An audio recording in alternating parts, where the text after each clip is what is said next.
એટલે શું? તમારી ભાષામાં પ્રેમ શું કહેવાય? પ્રેમ એટલે મેળવવું નહીં. બધાને એવું છે કે પ્રેમ એટલે મેળવવું. પ્રેમ એવી એક શક્તિ છે જેને તમે આપો છો અથવા જેના પાસે તમે મેળવવાની આશા રાખો છો, એને હેપી રાખવા માટે, એના જીવનની અંદર પ્રેરણા માટે, એને નડતર નહીં, એના ઘડતર માટે એ પ્રેમ છે. અમુક ગુજરાતી ગીતો હોય છે કે તું મારી તો કોઈ બી નહીં ના હોય. એનું જીવન છે અને તમારા માટે બી સારા પાત્રો ભગવાને બનાવે છે. રાહ જુઓ, એના કરતાં બી બેટર તમારા જીવનમાં આવશે. સો સુસાઇડ કરવું, મરી જવું, દુનિયા છોડ દેવી, જીવા જેવું કશું રહ્યું નથી એવું ના હોય. સક્સેસ બનો, અઢળક મતલબ તમે જે વિચારો છો એના કરતાં અઢળક સારા લોકો તમારા માટે બન્યા હશે. તમને કદાચ એનો અંદાજો બી નહીં. સ્ત્રીઓ કરતાં વધારે પણ પુરુષ રડે છે. હવે બધા એકાંતમાં રડે છે, કોઈની સામે નથી રડતો. કારણ કે પુરુષ માટે લખ્યું એટલા માટે નથી કારણ કે બધાને ખબર છે કે સ્ત્રી કદાચ રડતી દેખાય છે પણ પુરુષ રડતો દેખાતો નથી. એનું કારણ એ પણ છે કે કદાચ એ અંધારાની અંદર સ્ત્રી કરતાં વધારે. મારા જીવનની સૌથી યાદગાર પળો છે અને એ 16 દિવસની રાઈડ હતી કલકત્તાથી લદ્દાખ, દેન દિલ્હી ટુ અમદાવાદ, પછી લવાલ અને પછી Calcutta. 5600 kilometre, near about 5600-800 kilometre bike ride કરી હતી. અને એ લાઈફ હું જે જીવે છું આજે બી મારા માટે એનર્જી છે. કે આજે બી જ્યારે બી હું મતલબ થોડો સેડ હોઉં કે થોડો થાકેલો તો એ મેમરી યાદ કરું છું કે મારા મમ્મી બીમાર છે, સાથે રહેવા માટે કોઈની જરૂર છે. કોઈ આવીને 4-5 દિવસ દાખલ રહ્યા, પછી થોડું સારું થયું, ઘરે લાયા, પછી કીધું કે અમને થોડું રેસ્ટની જરૂર છે ને તમને યાદ કરે છે. મારી દીકરી પાસે જવું છે, મારી દીકરીને મળવું છે, એવું વારંવાર બોલતા પણ કોઈ મળવા ના. તો બધાનું એક ક્વેશ્ચન હતું કે પછી 2027ની ચૂંટણી કયા પક્ષમાંથી લડશે? મેં તો ત્રણેય પક્ષને આમંત્રણ આપું છું કે ભાઈ આમ આદમી પાર્ટી હોય, ભાજપ હોય કે કોંગ્રેસ હોય, મને આપો ને ટિકિટ. એટલે આપો ને. તમારા જેવા લોકોના સહકારથી જ અમે આગળ છે. અમે બીકોઝ આ બધું કરી રહ્યા છીએ બીકોઝ મેં કીધું મહીપતસિંહ પાસે પૈસા નથી પણ પૈસા આપવાવાળા લાખો લોકો છે. મહીપતસિંહ પાસે એવી સ્કિલ નથી પણ એ સ્કિલનું સમજ આપવાવાળા તમારા જેવા લાખો લોકો છે. સો એ બધાના સહકારથી જ અમે કામ કરીએ છીએ કે આવતા 10 વર્ષ પછી પીએમ બનવું છે મહીપતસિંહ. ક્યાં વાત છે. શ્યોર લેવી હોપ કે તમે બનો. મારા લાઈફની અંદર એક વસ્તુ બહુ આગવું સ્થાન છે મારા મમ્મી, કે જેને લોકોના ઘરના કામ કરીને મને મોટો કર્યો છે. સુરતની અંદર અમે રહેતા જ્યારે મમ્મી આજુબાજુના 4-5 ઘરના કપડા, સાફ સફાઈ ને બધું કામ કર્યું છે. ઓલવેઝ મને રહેતું અને એ બોલતી કે મારો લાલો, મને લાલો કહેતા કે મારો લાલો મોટો થઈને કાલે મારા દિવસો સારા કરશે. મમ્મી છે તમારા? મમ્મી હમણાં જે લાસ્ટ ફેબ્રુઆરીની અંદર એમના એક્સપાયર થઈ ગયા છે. પપ્પા મારા 2009ની એક્સપાયર થઈ ગયા છે. તો મમ્મીનું ડ્રીમ હતું કે મારો લાલો કાલે મોટો થશે અને બધું મારા દિવસો બદલાશે. એ શબ્દ આજે બી મારા શબ્દ નથી. અત્યારની જે પબ્લિક છે એને એજ્યુકેશન સાથે કંઈ લેવા દેવા નથી. Actually that's true.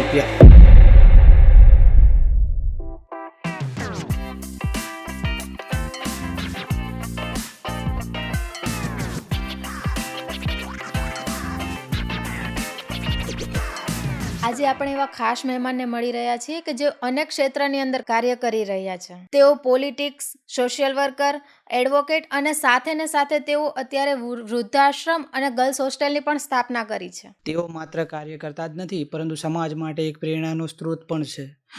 તેમની સમાજ માટે અનેક ભૂમિકાઓ તેમને વિશેષ વ્યક્તિ બનાવે છે. એવું કહેવામાં આવે છે કે બદલ દેતા હૈ જમાના લોગો કો મગર મર્દ વો હૈ જો જમાને કો બદલ દે. આ વ્યક્તિને ઇન્ટ્રોડક્શનની કોઈ જ આવશ્યકતા નથી. બહુ બધી માતા પિતાઓના દીકરા, બહુ બધી બાળકીઓના પિતા અને દરેક જરૂરિયાતમંદના સેવક. My most favourite, most humble man I ever seen in my life. Ladies and gentlemen, please welcome mister Mahipatsinh Chauhan. Hello sir. Hello sir, ભગતસિંહની એક લાઈન છે કે ક્રાંતિ માત્ર બંદૂકની ગોળીથી નથી આવતી, ક્રાંતિ આવે છે વિચારોથી. તો વૃદ્ધાશ્રમ શરૂ કરવાનો આટલો રેવોલ્યુશનરી, આટલો ક્રાંતિકારી વિચાર તમને ક્યાંથી આવ્યો? સમાજ સેવાનો ટોટલી તમારો વિચાર. મહીપતસિંહની જર્ની શરૂ ક્યાંથી થાય છે? ફક્ત વૃદ્ધાશ્રમ નહીં, મહીપતસિંહનું કોઈ ડ્રીમ નહોતું કે વૃદ્ધાશ્રમ શરૂ કરે કે દિવ્યાંગાશ્રમ શરૂ કરે કે અનાથાશ્રમ શરૂ કરે. આ બધું જ ઓલરેડી વર્ષોથી ચાલતું આવ્યું છે. મહીપતસિંહ કોઈ પહેલા પર્સન નથી કે આ પહેલી વાર શરૂ થયું અને મહીપતસિંહ એકલાએ શરૂ કર્યું હોય. પણ ચોક્કસથી જ્યારે જાહેર જીવનની અંદર 2017થી શરૂઆત કરી ત્યારે ચોક્કસ ઘણા બધા પ્રશ્નો મૂંઝવતા કે આનું સોલ્યુશન શું, પરમેનન્ટ સોલ્યુશન શું. આપણે ટેમ્પરરી કોઈ કામ નથી કરવું. અત્યાર સુધી વર્ષોથી જે દેશની અંદર જે નેતાઓ બન્યા, જે સમાજ સેવકો બન્યા અથવા જે પણ કાર્ય કરવાવાળા, હું એમને ખરાબ નથી કહેતો કે ખરાબ છે, પણ મલમનું કામ કર્યું છે. પરમેનન્ટ જે સોલ્યુશન, જેનું ઓપરેશન કહેવાય, એ બાબતની વિચારણા ક્યારે કોઈ નથી કરી. સો મને ઓલવેઝ થતું કે કંઈક કરવું છે અને કંઈક મોટું કરવું છે.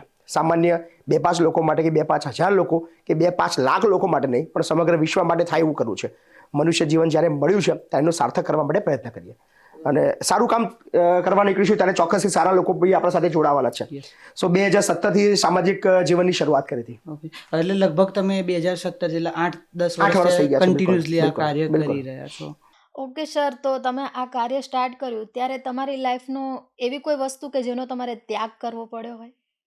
જ્યારે સમાજ સેવાની વાત કરવા આવીએ ત્યારે સૌથી મોટો પ્રશ્ન એ હોય છે કે પોતાનું જીવનના પોતાના જે ઈચ્છાઓ પોતાનો જે શોખ એ ત્યાગ કરવો પડે. કારણ કે જ્યારે એક કરતાં વધારે લોકો માટે, એક કરતાં વધારે સમાજ માટે અને એક કરતાં અસંખ્ય સમાજો માટે તમે જ્યારે કામ કરવા નીકળો ત્યારે તમારે સૌથી મોટો જે પ્રશ્ન છે સમયનો. માણસ છીએ, યુવા છીએ, એટલે ચોક્કસથી મતલબ આપણા પોતાના બી શોખ હોય. સો આ બધું સાઈડમાં મૂકીને કરવું એ ખૂબ અઘરો વિષય એ કદાચ દરેક લોકો માટે હોય છે. અને એટલા માટે કદાચ દરેક લોકો સમાજ સેવક નથી બની શકતા. ઘણાની ઈચ્છા હોય છે અને ઘણા લોકો એ ઈચ્છતા હોય છે કે હું આવું જીવનની અંદર કરું, પણ કદાચ અત્યારે સમયની પાબંદી અને જે પારિવારિક મૂંઝવણ અને ઘણી બધી તકલીફોને લઈને એ કદાચ સમાજ સેવા નથી કરી શકતા. સો સૌથી મોટી વસ્તુ છે મારા જીવનનો કે મારી જે લાઈફસ્ટાઈલ હતી, મારા જે શોખ હતા, મારું જે જીવન ધોરણ હતું અને મારી જે વિચારસરણી, જેવો એકદમ હું રમૂજી, હંમેશા રમવું, હંમેશા બાઇક રાઇડ કરવી, હંમેશા ગાવું, હંમેશા ક્રિકેટ રમવું, કેરમ રમવા અને જે બી જીવનની અંદર ગમતું એ બધું જ કરવાવાળો વ્યક્તિ બધું છોડીને અત્યારે એક અલગ કામની અંદર કરી રહ્યો છે. સો એ અમારા માટે સૌથી મોટી મૂંઝવણ હતી. બરાબર છે. તમે કહ્યું એમ કે અત્યારે સમયનો બહુ અભાવ છે, તો તમારે અત્યારે તો એવું બી બનતું હશે ને કે તમારા વાઇફ છે એમને પણ તમારી પાસેથી નથી, appointment બિલકુલ. લેવી હું પડતી આ હોય. ખુલ્લા મનથી બોલું છું કે 2017થી કદાચ મેં બિલકુલ સમય નથી આપ્યો. હું એ કહી શકું સવારે 8 વાગ્યાથી નીકળીને રાત્રે 10-11 વાગે ઘરે પહોંચું છું અને ઓન કેમેરા બોલી રહ્યો છું અને એકદમ ટ્રુ છે કે લાસ્ટ 8 યર્સથી હું ઘરે નથી જમ્યો. કદાચ આ ભારતનો કદાચ પહેલો વ્યક્તિ છે કે જે આવું કહેતો હશે કે ઘરે નથી. સવારે મોર્નિંગમાં બ્રેકફાસ્ટ, ધેન બપોર જમવાનું કે રાતનું જમવાનું ક્યારેય મેં ઘરે નથી કર્યું. કાં તો સંકુલમાં હોય, કાં તો વૃદ્ધાશ્રમમાં હોય, કાં તો પછી ક્યાંક બહાર ટૂરમાં હોય તો ત્યાં હોય. તો તમારે ક્યારેય આ તમે જે કાર્ય કરી રહ્યા છો એ બાબતને લઈને તમારા પત્ની સાથે ક્યારેય એવો ઝઘડો થયેલો ખરો? આજે બી ચાલુ જ છે. તમારી પત્ની હોય ને તમારા ઝઘડા ના હોય તો કદાચ ભારતની અંદર કદાચ એવું કોઈ અલગ પુરુષ જ નહીં હોય. વસ્તુ છે. હા સર, તમે વર્ક લાઈફ ને પર્સનલ લાઈફ બંને મેનેજ કઈ રીતે? કેમ કે જનરલી આજનો ક્વેશ્ચન એ જ છે કે બહુ હાર્ડ છે બંને પર્સનલ લાઈફ ને વર્ક લાઈફ મેનેજ કરવું. તો હાઉ યુ હેન્ડલ ધીસ? અઘરું છે, પણ તમારા ઘરના લોકોએ બી સમજવું પડશે કે તમે જ્યારે સામાજિક જીવન સાથે જોડાવ છો ત્યારે તમારી પોતાની જે જવાબદારી છે, તમારા ફેમિલીની જવાબદારી છે, એ નિભાયા પછીનું જે મેક્સિમમ સમય એ પ્રજા અથવા સમાજ માટે આપવાનો હોય છે. સો ઘરના લોકો જો સપોર્ટ કરે તો જ આ પોસિબલ છે. બાકી ઘરના લોકો જેવી ડિમાન્ડ કરે કે ના અમને આટલો સમય આપો, આટલા દિવસ અહીંયા રોકાવું જ પડશે. જે સામાન્ય માણસ છે ને સાહેબ, એ સોશિયલિઝમ કે સેક્યુલરિઝમ એ બુક્સમાંથી નથી વાંચતો, બરાબર? એ સમજે છે તમારા જેવા લોકોથી કે શું છે કે બાકી એ જે આપણું કોન્સ્ટિટ્યુશન આપણને આપે છે, બરાબર છે, પણ એ લોકો સમજે છે તમારા જેવા લોકોથી. તો સર આ આટલું બધું ડીપ નોલેજ કે આટલું બધું ડીપ વિચાર તમને આવવાનું રીઝન શું છે? મેં જેમ કહ્યું કે જીવનની અંદર મેં જે બી કર્યું છે એ વિચાર્યું છે કે યાર બેસ્ટ કરવું છે. સામાન્ય કામ એક સામાન્ય રીતે સામાન્ય વ્યક્તિ બનીને નથી કરવું. જ્યારે આ જીવન મળ્યું છે કંઈક એવું કરીને જવું છે કે લોકો વર્ષો નહીં, પેઢીઓ નહીં, સદીઓ સુધી યાદ કરે. કારણ કે તમે જેમ ભગતસિંહની વાત કરી, મારા બી આઈડલ એ જ છે. અને દેશ સેવા, સમાજ સેવા કે રાષ્ટ્રપ્રેમ એ કોઈ વાંચવાની, સમજવાની કે ભણવાની વસ્તુ નથી. એ તમારા અંતર્મનથી તમને આવે તો તમે કરી શકો. અને સાચી અર્થમાં આપણે કહેવા જઈએ કે સાચી રાષ્ટ્ર સેવા શું છે, સાચી સમાજ સેવા શું છે, સાચો રાષ્ટ્રપ્રેમ શું છે, એ લોકો અત્યારના જમાનાની અંદર કદાચ બહુ ઓછા લોકો સમજે છે. દેખાડાવાળી રાજનીતિ, દેખાડાવાળો રાષ્ટ્રપ્રેમ, દેખાડાવાળી રાષ્ટ્રભક્તિ કદાચ 15મી ઓગસ્ટ કે 26મી જાન્યુઆરી હોય ઝંડો લઈને ખાલી ભારત માતા કે જય બોલીને પોતાની જે રાષ્ટ્ર ભાવના વ્યક્ત કરે છે, ફક્ત એટલું પૂરતું સીમિત ના હોવું જોઈએ. તમે યાર રાષ્ટ્રને જો પ્રેમ કરતા હોય, તમે રાષ્ટ્રને માન આપતા હોય, રાષ્ટ્ર માટે કંઈ કરવા માંગતા હોય, દેશને આગળ લઈ જવા માટે મદદરૂપ થવા માંગતા હોય, દેશના લોકોને પડતી સમસ્યા માટે બોલવા માંગતા હોય, તો એ તમારી રાષ્ટ્રભક્તિ 24 કલાક વર્ષના 365 દિવસ હોવી જોઈએ, ફક્ત 2-5 દિવસ માટે નહીં. આ તો સારું છે, 2-5 આપણા રાષ્ટ્રના તહેવાર છે એટલે લોકોને યાદ આવે છે કે આપણે રાષ્ટ્રભક્તિ કરવી જોઈએ. લોકો ભૂલી જાય. આ તો જ્યારે 15મી ઓગસ્ટ આવવાનું હોય ત્યારે 2-5 દિવસ પહેલા સ્ટેટસ મૂકીને 2-5 દિવસ ચાલે ત્યારે રાષ્ટ્રભક્તિ દેખાય. કદાચ આ તહેવારો કદાચ ના હોત તો તમે લાગે છે કે દેશની અંદર કદાચ લોકોને રાષ્ટ્રભક્તિ જાગત ના જાગત. સો લોકોને એક ચોક્કસ એક વાત કહીશ કે સાચી રાષ્ટ્રભક્તિ સમજજો.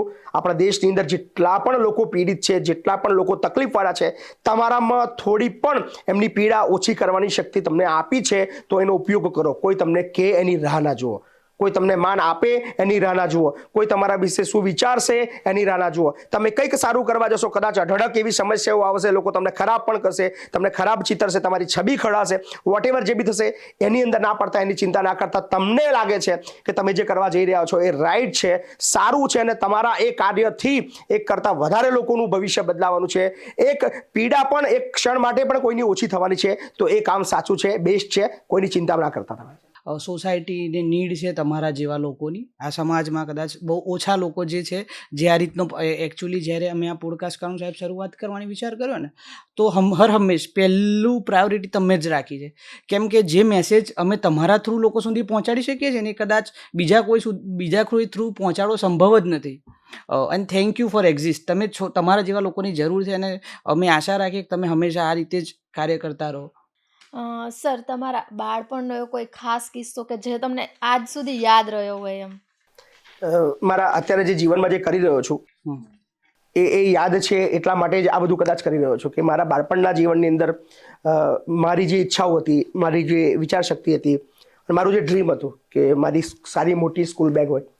મારા સ્કૂલની અંદર થોડા ઘણા કદાચ પૈસાવાળા બાળકો હતા, સારી સ્કૂલ બેગ લઈને આવતા, સારી પેન્સિલ લઈને આવતા, સારો કંપાસ લઈને આવતા, સારી નોટબુક લઈને આવતા.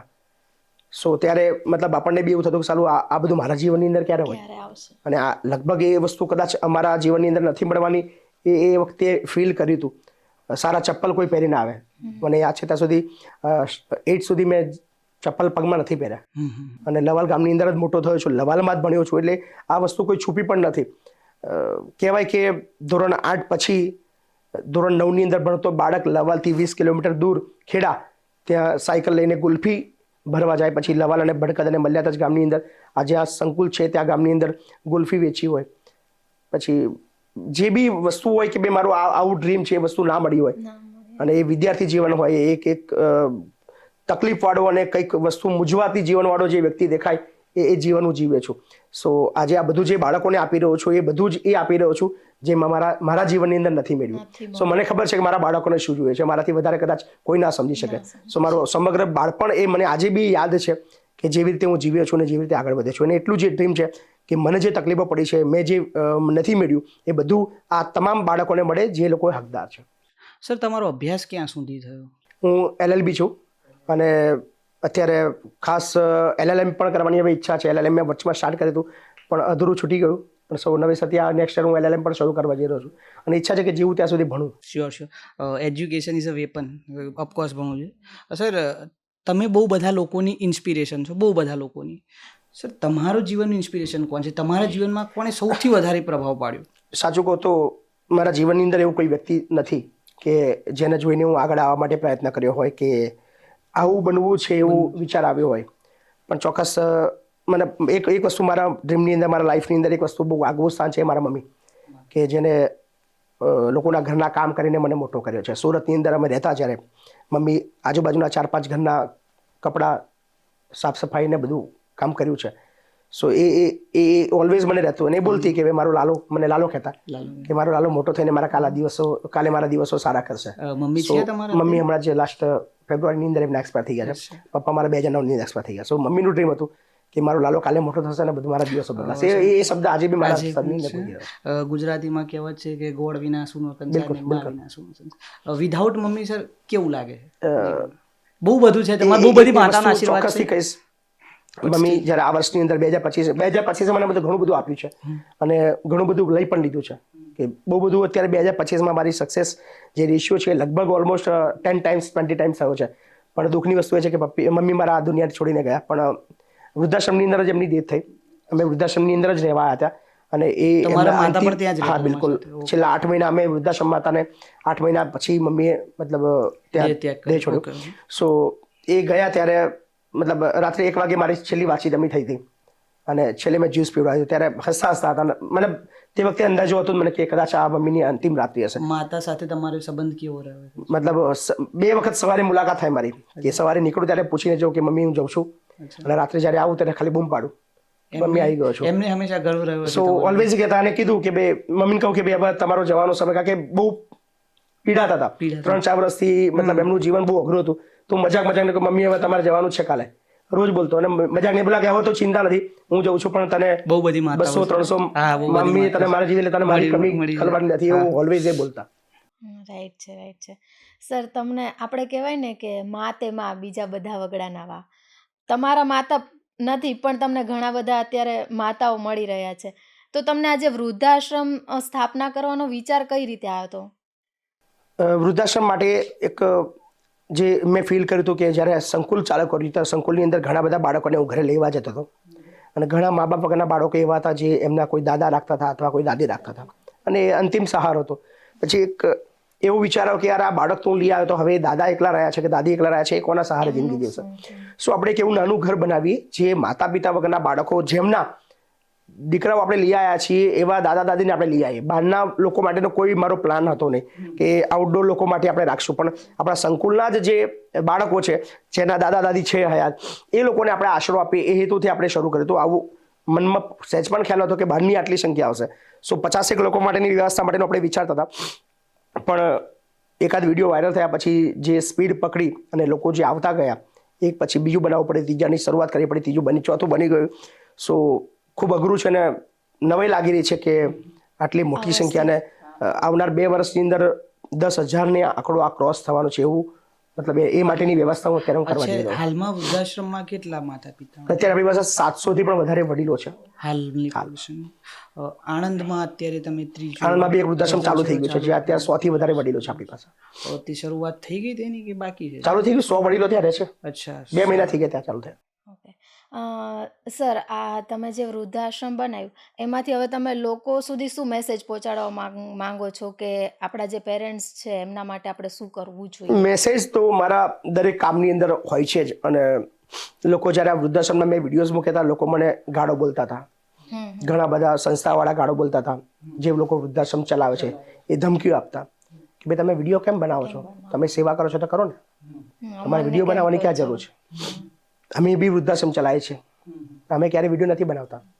પછી વિચાર્યું કે સાલું વૃદ્ધાશ્રમના વિડીયો મહિપતસિંહના વૃદ્ધાશ્રમ શરૂ થયા પછી જ કેમ માર્કેટની અંદર ફરી રહ્યા છે? વૃદ્ધાશ્રમ તો વર્ષોથી ચાલે છે, એમની વાત બી સાચી છે કે વર્ષોથી વૃદ્ધાશ્રમ એ લોકો ચલાવે છે, ક્યારે વિડીયો કેમ બહાર નથી આવતા? પછી સમજાવ્યું કે ગુજરાતની અંદર 95% વૃદ્ધાશ્રમ પેડ વૃદ્ધાશ્રમ છે. એ લોકો ફીસ લે છે, કોઈ 5,000 લે છે, કોઈ 10,000 લે છે, કોઈ 15,000 લે છે. તમે જેવી ફી આપો એ રીતે તમને એસી રૂમ જોઈતી હોય તો 20,000નું વૃદ્ધાશ્રમ, તમે 10,000 આપો તો સાદી રૂમ, તમે 25,000 આપો તો તમારા માટે એક માણસ વાળું વૃદ્ધાશ્રમ. સો મોટા ભાગના વૃદ્ધાશ્રમ મને એવા દેખાયા જો મેં તપાસ કરી. ઘણા બીજા બી છે જે ફ્રી છે. વિડીયો ન મૂકવાનું કારણ છે કે જ્યારે બી કદાચ એ લોકોએ ટ્રાય કર્યો હશે ત્યારે એમના લોકોએ એમને ધમકાવ્યા હશે, ડરાવ્યા હશે કે વિડીયો ના આવવો જોઈએ, કોઈને ખબર ના પડવી જોઈએ. પણ મેં નક્કી કર્યું કે યાર વિડીયો તો બનશે જ. તમે તમારા વડીલને વૃદ્ધાશ્રમની અંદર મૂકવા આવો છો, આટલું ભવ્ય કામ કરવા આવો છો, તો લોકોને ખબર તો પડવી જોઈએ ને કે આવા મહાન લોકો છે.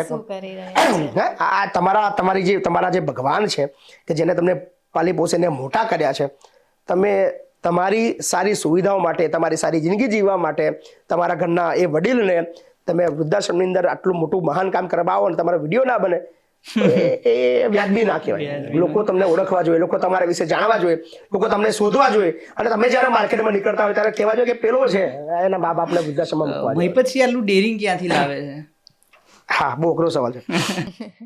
હંમેશા ઓલવેઝ રહ્યું છે. એક કદાચ લોકો વધારે પસંદ કરવાનું એક રીઝન એ છે કે પછી ક્યારે કોઈની સામે બીતા નથી.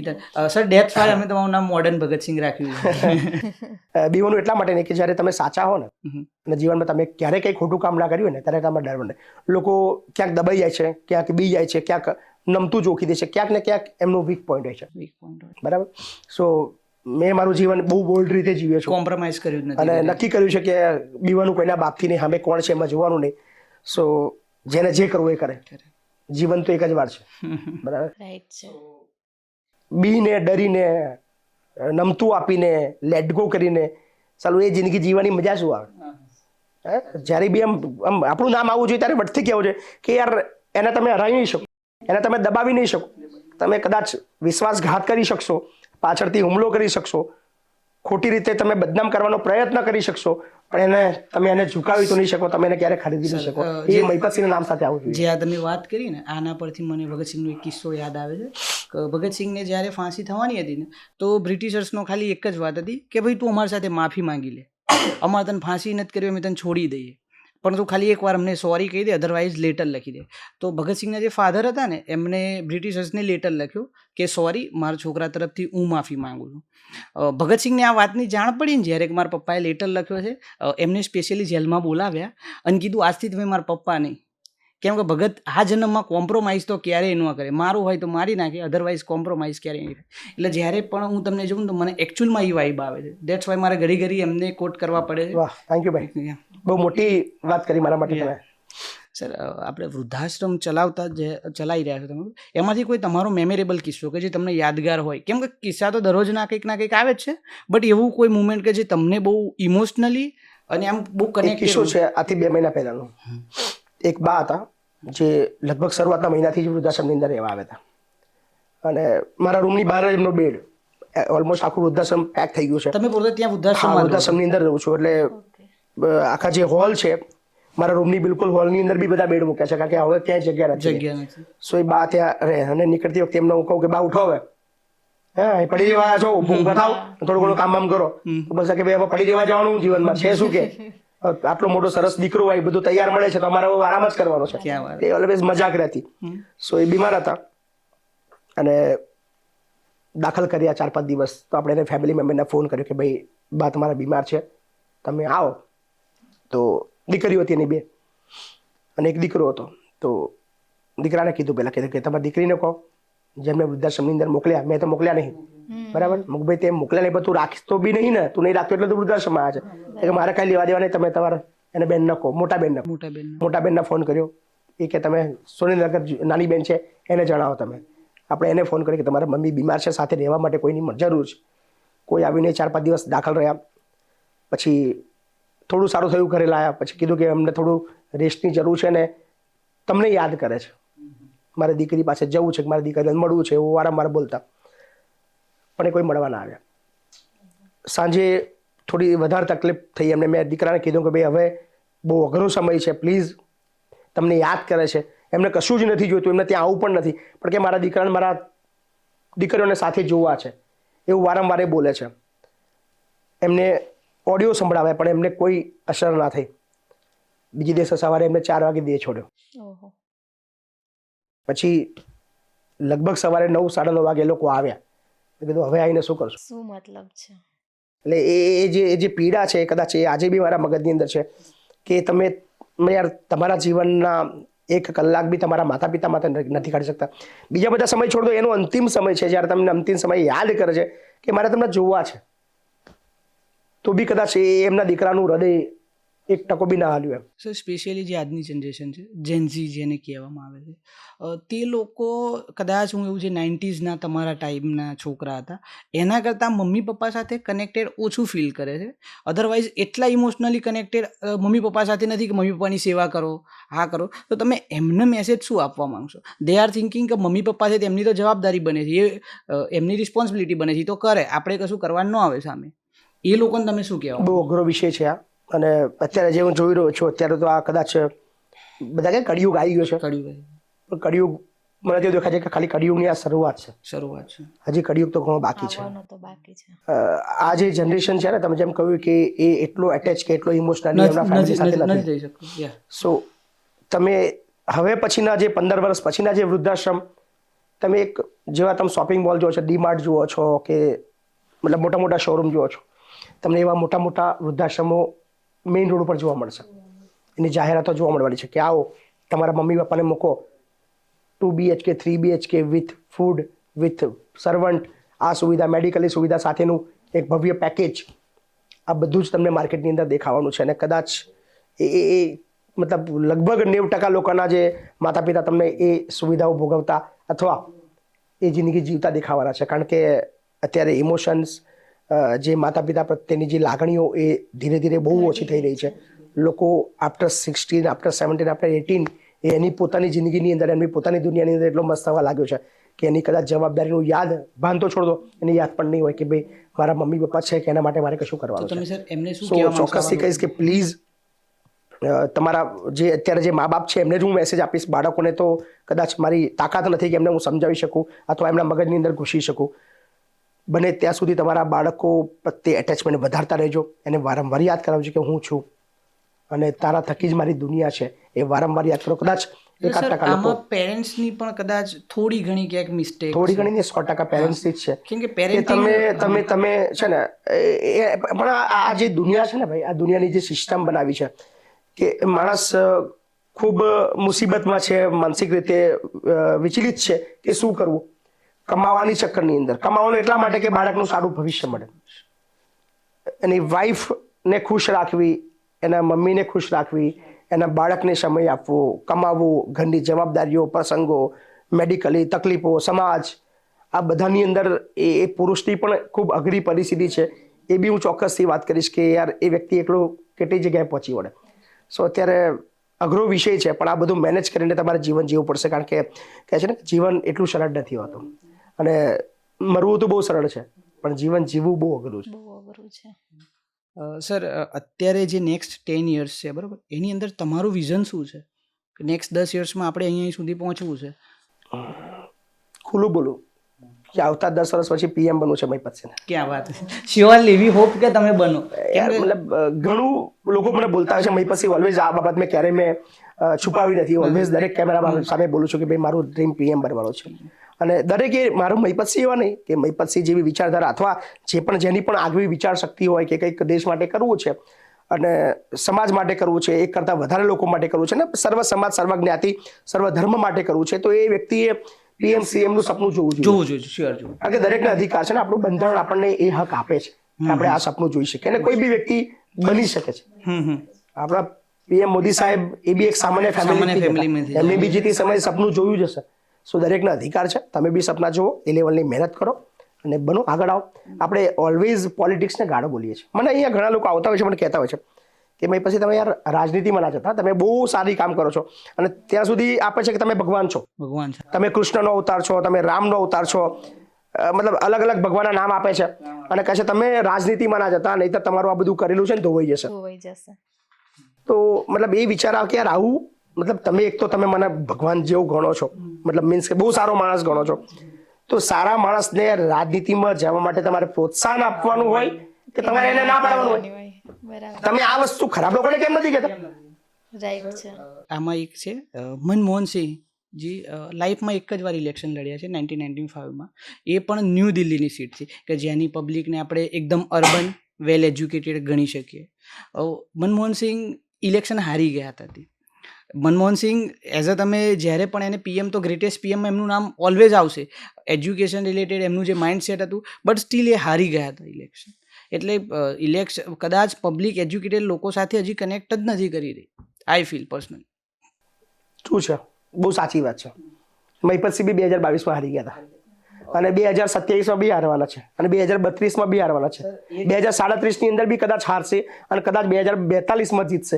શું આ ફેક્ટ છે? આમાં તમે ક્યારેય બી જુટલાવી ના શકો. અત્યારની જે પબ્લિક છે એને એજ્યુકેશન સાથે કઈ લેવા દેવા નથી. Actually that's true. તમે કેટલું ભણેલા છો, તમે કેટલા નોલેજેબલ છો, તમારી કામ કરવાની શક્તિ કેટલી છે, તમારી આવડત કેટલી છે. તમે એ બુટલેગર કરતા, દારૂ વેચવાવાળા કરતા, 2 નંબરના ધંધા કરવા વાળા, ખોટો ધંધા કરવા વાળા, ગુમરાહ કરવા વાળો, બીવડા વાળો, પૈસા વેચવા વાળો, ચવાણું વેચવા વાળો, દારૂ વેચવા વાળા કરતા 1000 ગણા સારા છો. પબ્લિકને એને કઈ લેવા દેવા નથી. પણ આવશે. તમારે પ્રયત્ન તો કરવો પડશે. દેશ બદલવો છે, તમારે કોઈ એક ગામડું નથી બદલવાનું, તમારે કોઈ એક રાજ્ય નથી બદલવાનું, તમારી મહેનત બી એ લેવલની હોવી જોઈએ. આવી ચૂંટણી 10 હારશો, કદાચ હું એવું કહું છું કે મહિપત સિંહને પીએમ બનવાનું સપનું જોવે છે. મેં કીધું ને કે 2042 સુધી મહિપત સિંહ હારવાના જ છે. હું ઓન કેમેરા બોલી રહ્યો છું. કદાચ રાતોરાત કોઈ ક્રાંતિ આવે ને પબ્લિક મહિપત સિંહના સિલકાઈને જીતાડે એ વસ્તુ જુદું છે, પણ મહિપત સિંહની માનસિકતા છે કે 2042 સુધી મહિપત સિંહ ચૂંટણી હારવાના છે અને હારવા માટે લડવાના છે. પણ પ્રયત્ન કરો, કદાચ મહિપત સિંહ ના બને પીએમ, પણ એ વિચારધારા વાળો વ્યક્તિ કદાચ 42 પછી કે 45 પછી બનશે તો બી દેશ બદલાશે ને. જ્યારે એક કરતા મોટો સમૂહ, મોટો વિસ્તાર બદલવાનો હોય એના માટે વાર લાગે. સર, 2022ની વિધાનસભા ચૂંટણી તમે 2 સીટમાંથી ઉમેદવારી નોંધાઈ, ખેડા વિધાનસભા સીટ ને ખંભાત વિધાનસભા. આઈ એમ રાઈટ? તો સર, આ ચૂંટણી લડવાનો વિચાર તમને ક્યાંથી આવ્યો? બધા બોલે કે સમાજ સેવા કરો. ઘણા લોકો કોમેન્ટ બી લખતા હોય કે તમારે રાજનીતિ ના જવી જોઈએ, સમાજ સેવાના રાજનીતિ શું લેવા દેવા, અથવા સમાજ સેવા તમે એટલા માટે કરો છો કે તમે રાજનીતિની અંદર આગળ જઈ શકો. એટલે ઘણા લોકોના વ્યૂઝ આ છે. હું તો બોલું છું, બીજું કોઈ સમાજ સેવક નથી બોલતા, પણ બધાને ખબર છે કે મહિપત સિંહની ભાષા બહુ રફ છે અને મહિપત સિંહ સાંભળવાળો વ્યક્તિ નથી, એટલે બીજા સમાજ સેવક ક્યારે જવાબ નહીં આપે. પણ મહિપત સિંહ બોલે છે કે મહિપત સિંહ સમાજ સેવા એટલા માટે કરે છે કે મહિપત સિંહ પીએમ બનવું છે. મહિપત સિંહ એટલા માટે વૃદ્ધાશ્રમ ચલાવે છે કે મહિપત સિંહ નેતા બનવું છે. મય પછી એટલા માટે અનાથ આશ્રમ ચલાવવા છે, મય પછી ધારાસભ્ય બનવું છે, સાંસદ બનવું છે, પીએમ બનવું છે, સીએમ બનવું છે. હજુ બી 10 વૃદ્ધાશ્રમ બનાવવાનું છું બીકોઝ ઓફ એક જ કારણ છે કે મય પછી ધારાસભ્ય સાંસદ બનવું છે. સારા લોકો ચોરી કરે, દારૂ વેચે, મર્ડરો કરે, રેપ કરે, ગફલાઓ કરે અને નેતા બનતા હોય તો આવું કરીને હું નેતા ના બની શકું યાર. ડેફિનેટલી હું તો કહું છું કે યાર રાજનીતિની અંદર આવવાના બધા બહુ રસ્તા છે. તમે 2 નંબરના ધંધા કરો, પૈસા ભેગા કરો, પૈસા વેચીને તમે નેતા બની જાઓ. હું સમાજ સેવા કરીને આગળ વધવા માંગુ છું. નથી સર 2022ની ચૂંટણીના જે પરિણામ હતા એ કદાચ તમારા પક્ષમાં નહોતા રહ્યા, બટ સ્ટીલ હું જોઈ રહ્યો હતો કે સેકન્ડ ડે પછી એ જ એનર્જી સાથે લોકો વચ્ચે જાય છે અને એ જ એનર્જી સાથે સ્ટીલ આજે આપણે 2025 ડિસેમ્બરમાં મળી રહ્યા છે. તમારામાંથી સેમ જ વાઇબ આવી રહી છે. એનું રાજ શું છે સાહેબ? આટલું પોઝિટિવ એનર્જી લાવો છો? એટલા માટે કે ભાઈ નક્કી છે કે તમને પબ્લિક તરત નથી સ્વીકારવાની. તમે જે વિસ્તારમાં બિલોંગ કરી રહ્યા છો, તમે જે લોકો વચ્ચે જે મૂકવા જઈ રહ્યા છો એ અત્યારે એટલું સર્વસામાન્ય નથી. મહીપતથી બોલે છે કે મહીપતથી ક્યારે કોઈ દારૂ નહીં આપે, મહીપતથી કોઈ ચાવવાનું નહીં આપે, તો પબ્લિક બોલે આપણે શું કામ વોટ આપવાના એના કામ માટે આપણે લેવા દેવા જ નહીં. એનું કામ છે સવારે ઉઠીને ખેતરમાં જવું, અથવા એનું બાળક અભણ રહેતો હોય તો અભણ રહે, એને કંઈ ફરક નથી પડતો. કદાચ 25% 30% પબ્લિક એવી છે, બીજી 25% પબ્લિક એવી છે જે ખોટા ધંધા કરવાવાળા જે નેતાઓ છે એમના સાથે મળેલી છે. એટલે એ જો એનો વ્યક્તિ નહીં જીતે તો એનો ધંધો બંધ થઈ જવાનો છે. એનો દારૂનો ધંધો છે, એનો જમીનો પડાવવાનો ધંધો છે, એના 2 નંબરના બીજા જમીનો લોકોની ઘસાઈ લેવાના ધંધા છે, સરકાર સાથે સાઠગાંઠ કરીને કોન્ટ્રાક્ટના ધંધા છે, રોડ આખા ખાઈ જવાનો ધંધો છે. એટલે 25% વર્ગ તો આખો એવો છે કે એને જીતાડવા માટે એને મહેનત કરવી જ પડશે. બીજા 25% એવા છે કે કોઈ જીતે આપણને ફરક પડતો, આપણે આપણા કામ હતા, એટલે 25% પબ્લિક વોટ કરવાની હતી. સો આ જગ્યાએ તમારે નેતા બનવું એટલે થોડો સમય લાગવાનો છે, પણ એનર્જી એટલા માટે રાખવાની છે કે કોઈ ટેમ્પરરી અથવા 2-5 વર્ષ માટે કે કોઈ એક પોઝિશન માટે મય પછી કામ નથી કરી રહ્યા. મેં કીધું ને કે પીએમ બનવા માટે નરેન્દ્ર મોદી આટલું બધું જર્ની લાંબી છે, અને જે વેઠ્યું છે સો હજુ ઘણી જર્ની લાંબી છે યાર. But sir we will best wishes for you કે તમે બનો જ. સર 2027નું ઇલેક્શન તો ઓફકોર્સ તમે કન્ફર્મ કરી દીધું કે લડવાના છે. મોસ્ટ અવેટેડ અમે જ્યારે ફ્રેન્ડ્સમાં ચર્ચા કરતા હતા તો બધાનું એક ક્વેશ્ચન હતું કે મહીપતજી 2027ની ચૂંટણી કયા પક્ષમાંથી લડશે? મેં તો તમારી પક્ષને આમંત્રણ આપું છું કે ભાઈ આમ આદમી પાર્ટી હોય, ભાજપ હોય કે કોંગ્રેસ હોય, મને આપો ને ટિકિટ. એટલે આપો ને, મતલબ તમે ટિકિટ કયા આધારે આપો છો મને એ નહીં સમજાતું. મતલબ અત્યારે 182 ધારાસભ્યો છે આપણા, સાંસદો છે 26. એમનું એક કામ બતાવો નથી જેને એક એવું સિંગલ કામ કર્યું હોય કે જેનું કંઈ ભલું કર્યું, એવું એક કામ કોઈનું બતાવો. મતલબ તો એની અંદર કદાચ હું એની અંદર બહુ આગળ છું તો મતલબ આ લોકોને કામ કરવાવાળો વ્યક્તિ નથી જોતો. પછી બીજું વસ્તુ જે ટિકિટ આપે છે એની વાત કરું, કોઈ એક વ્યક્તિ એવું બોલતો હોય કે ભાઈ આ મુદ્દા વિશે અવાજ ઉઠાવતો હોય ને ગરીબોના હકનું હોય કે શોષણનું હોય, એના માટે 182માંથી અથવા જે સત્તાધારી પક્ષના જે ધારાસભ્ય છે એમાંથી કોઈ અવાજ ઉઠાવતો હોય એવું એક પણ નહીં. મીન્સ કે જે બોલવા વાળો વ્યક્તિ એમને નથી જોતો. અને મજાની વસ્તુ એ છે ટિકિટ તો બહુ દૂરની વસ્તુ છે. અત્યારે કોઈ 3માંથી કોઈ પાર્ટીની તાકાત નથી કે મહીપતને ખાલી પાર્ટીની અંદર સભ્ય બનાવવા માટે. સર એ મને એમ ખબર નથી પડી રહી કે જે આમાં પોલિટિકલ પાર્ટીનો કોઈ પ્રશ્ન જ નથી સાહેબ. પોલિટિક પાર્ટી એને જ આગળ લાવશે જે પબ્લિક પસંદ કરશે. કેમ કે પબ્લિકને જ ગુંડા, દારૂ વેચવાવાળા, 2 નંબરી લોકો જે પબ્લિક જ પસંદ કરી રહી છે તો પછી ઓફકોર્સ પાર્ટીવાળા તો એમને જ ટિકિટ આપશે. તો આનું સોલ્યુશન આપણે શું લાવી શકીએ? મેં કીધું જ્યારે લોકો એ વર્ગ તમારો મોટો થશે, અત્યારે લોકો પાર્ટીવાદની અંદર વધારે માને છે.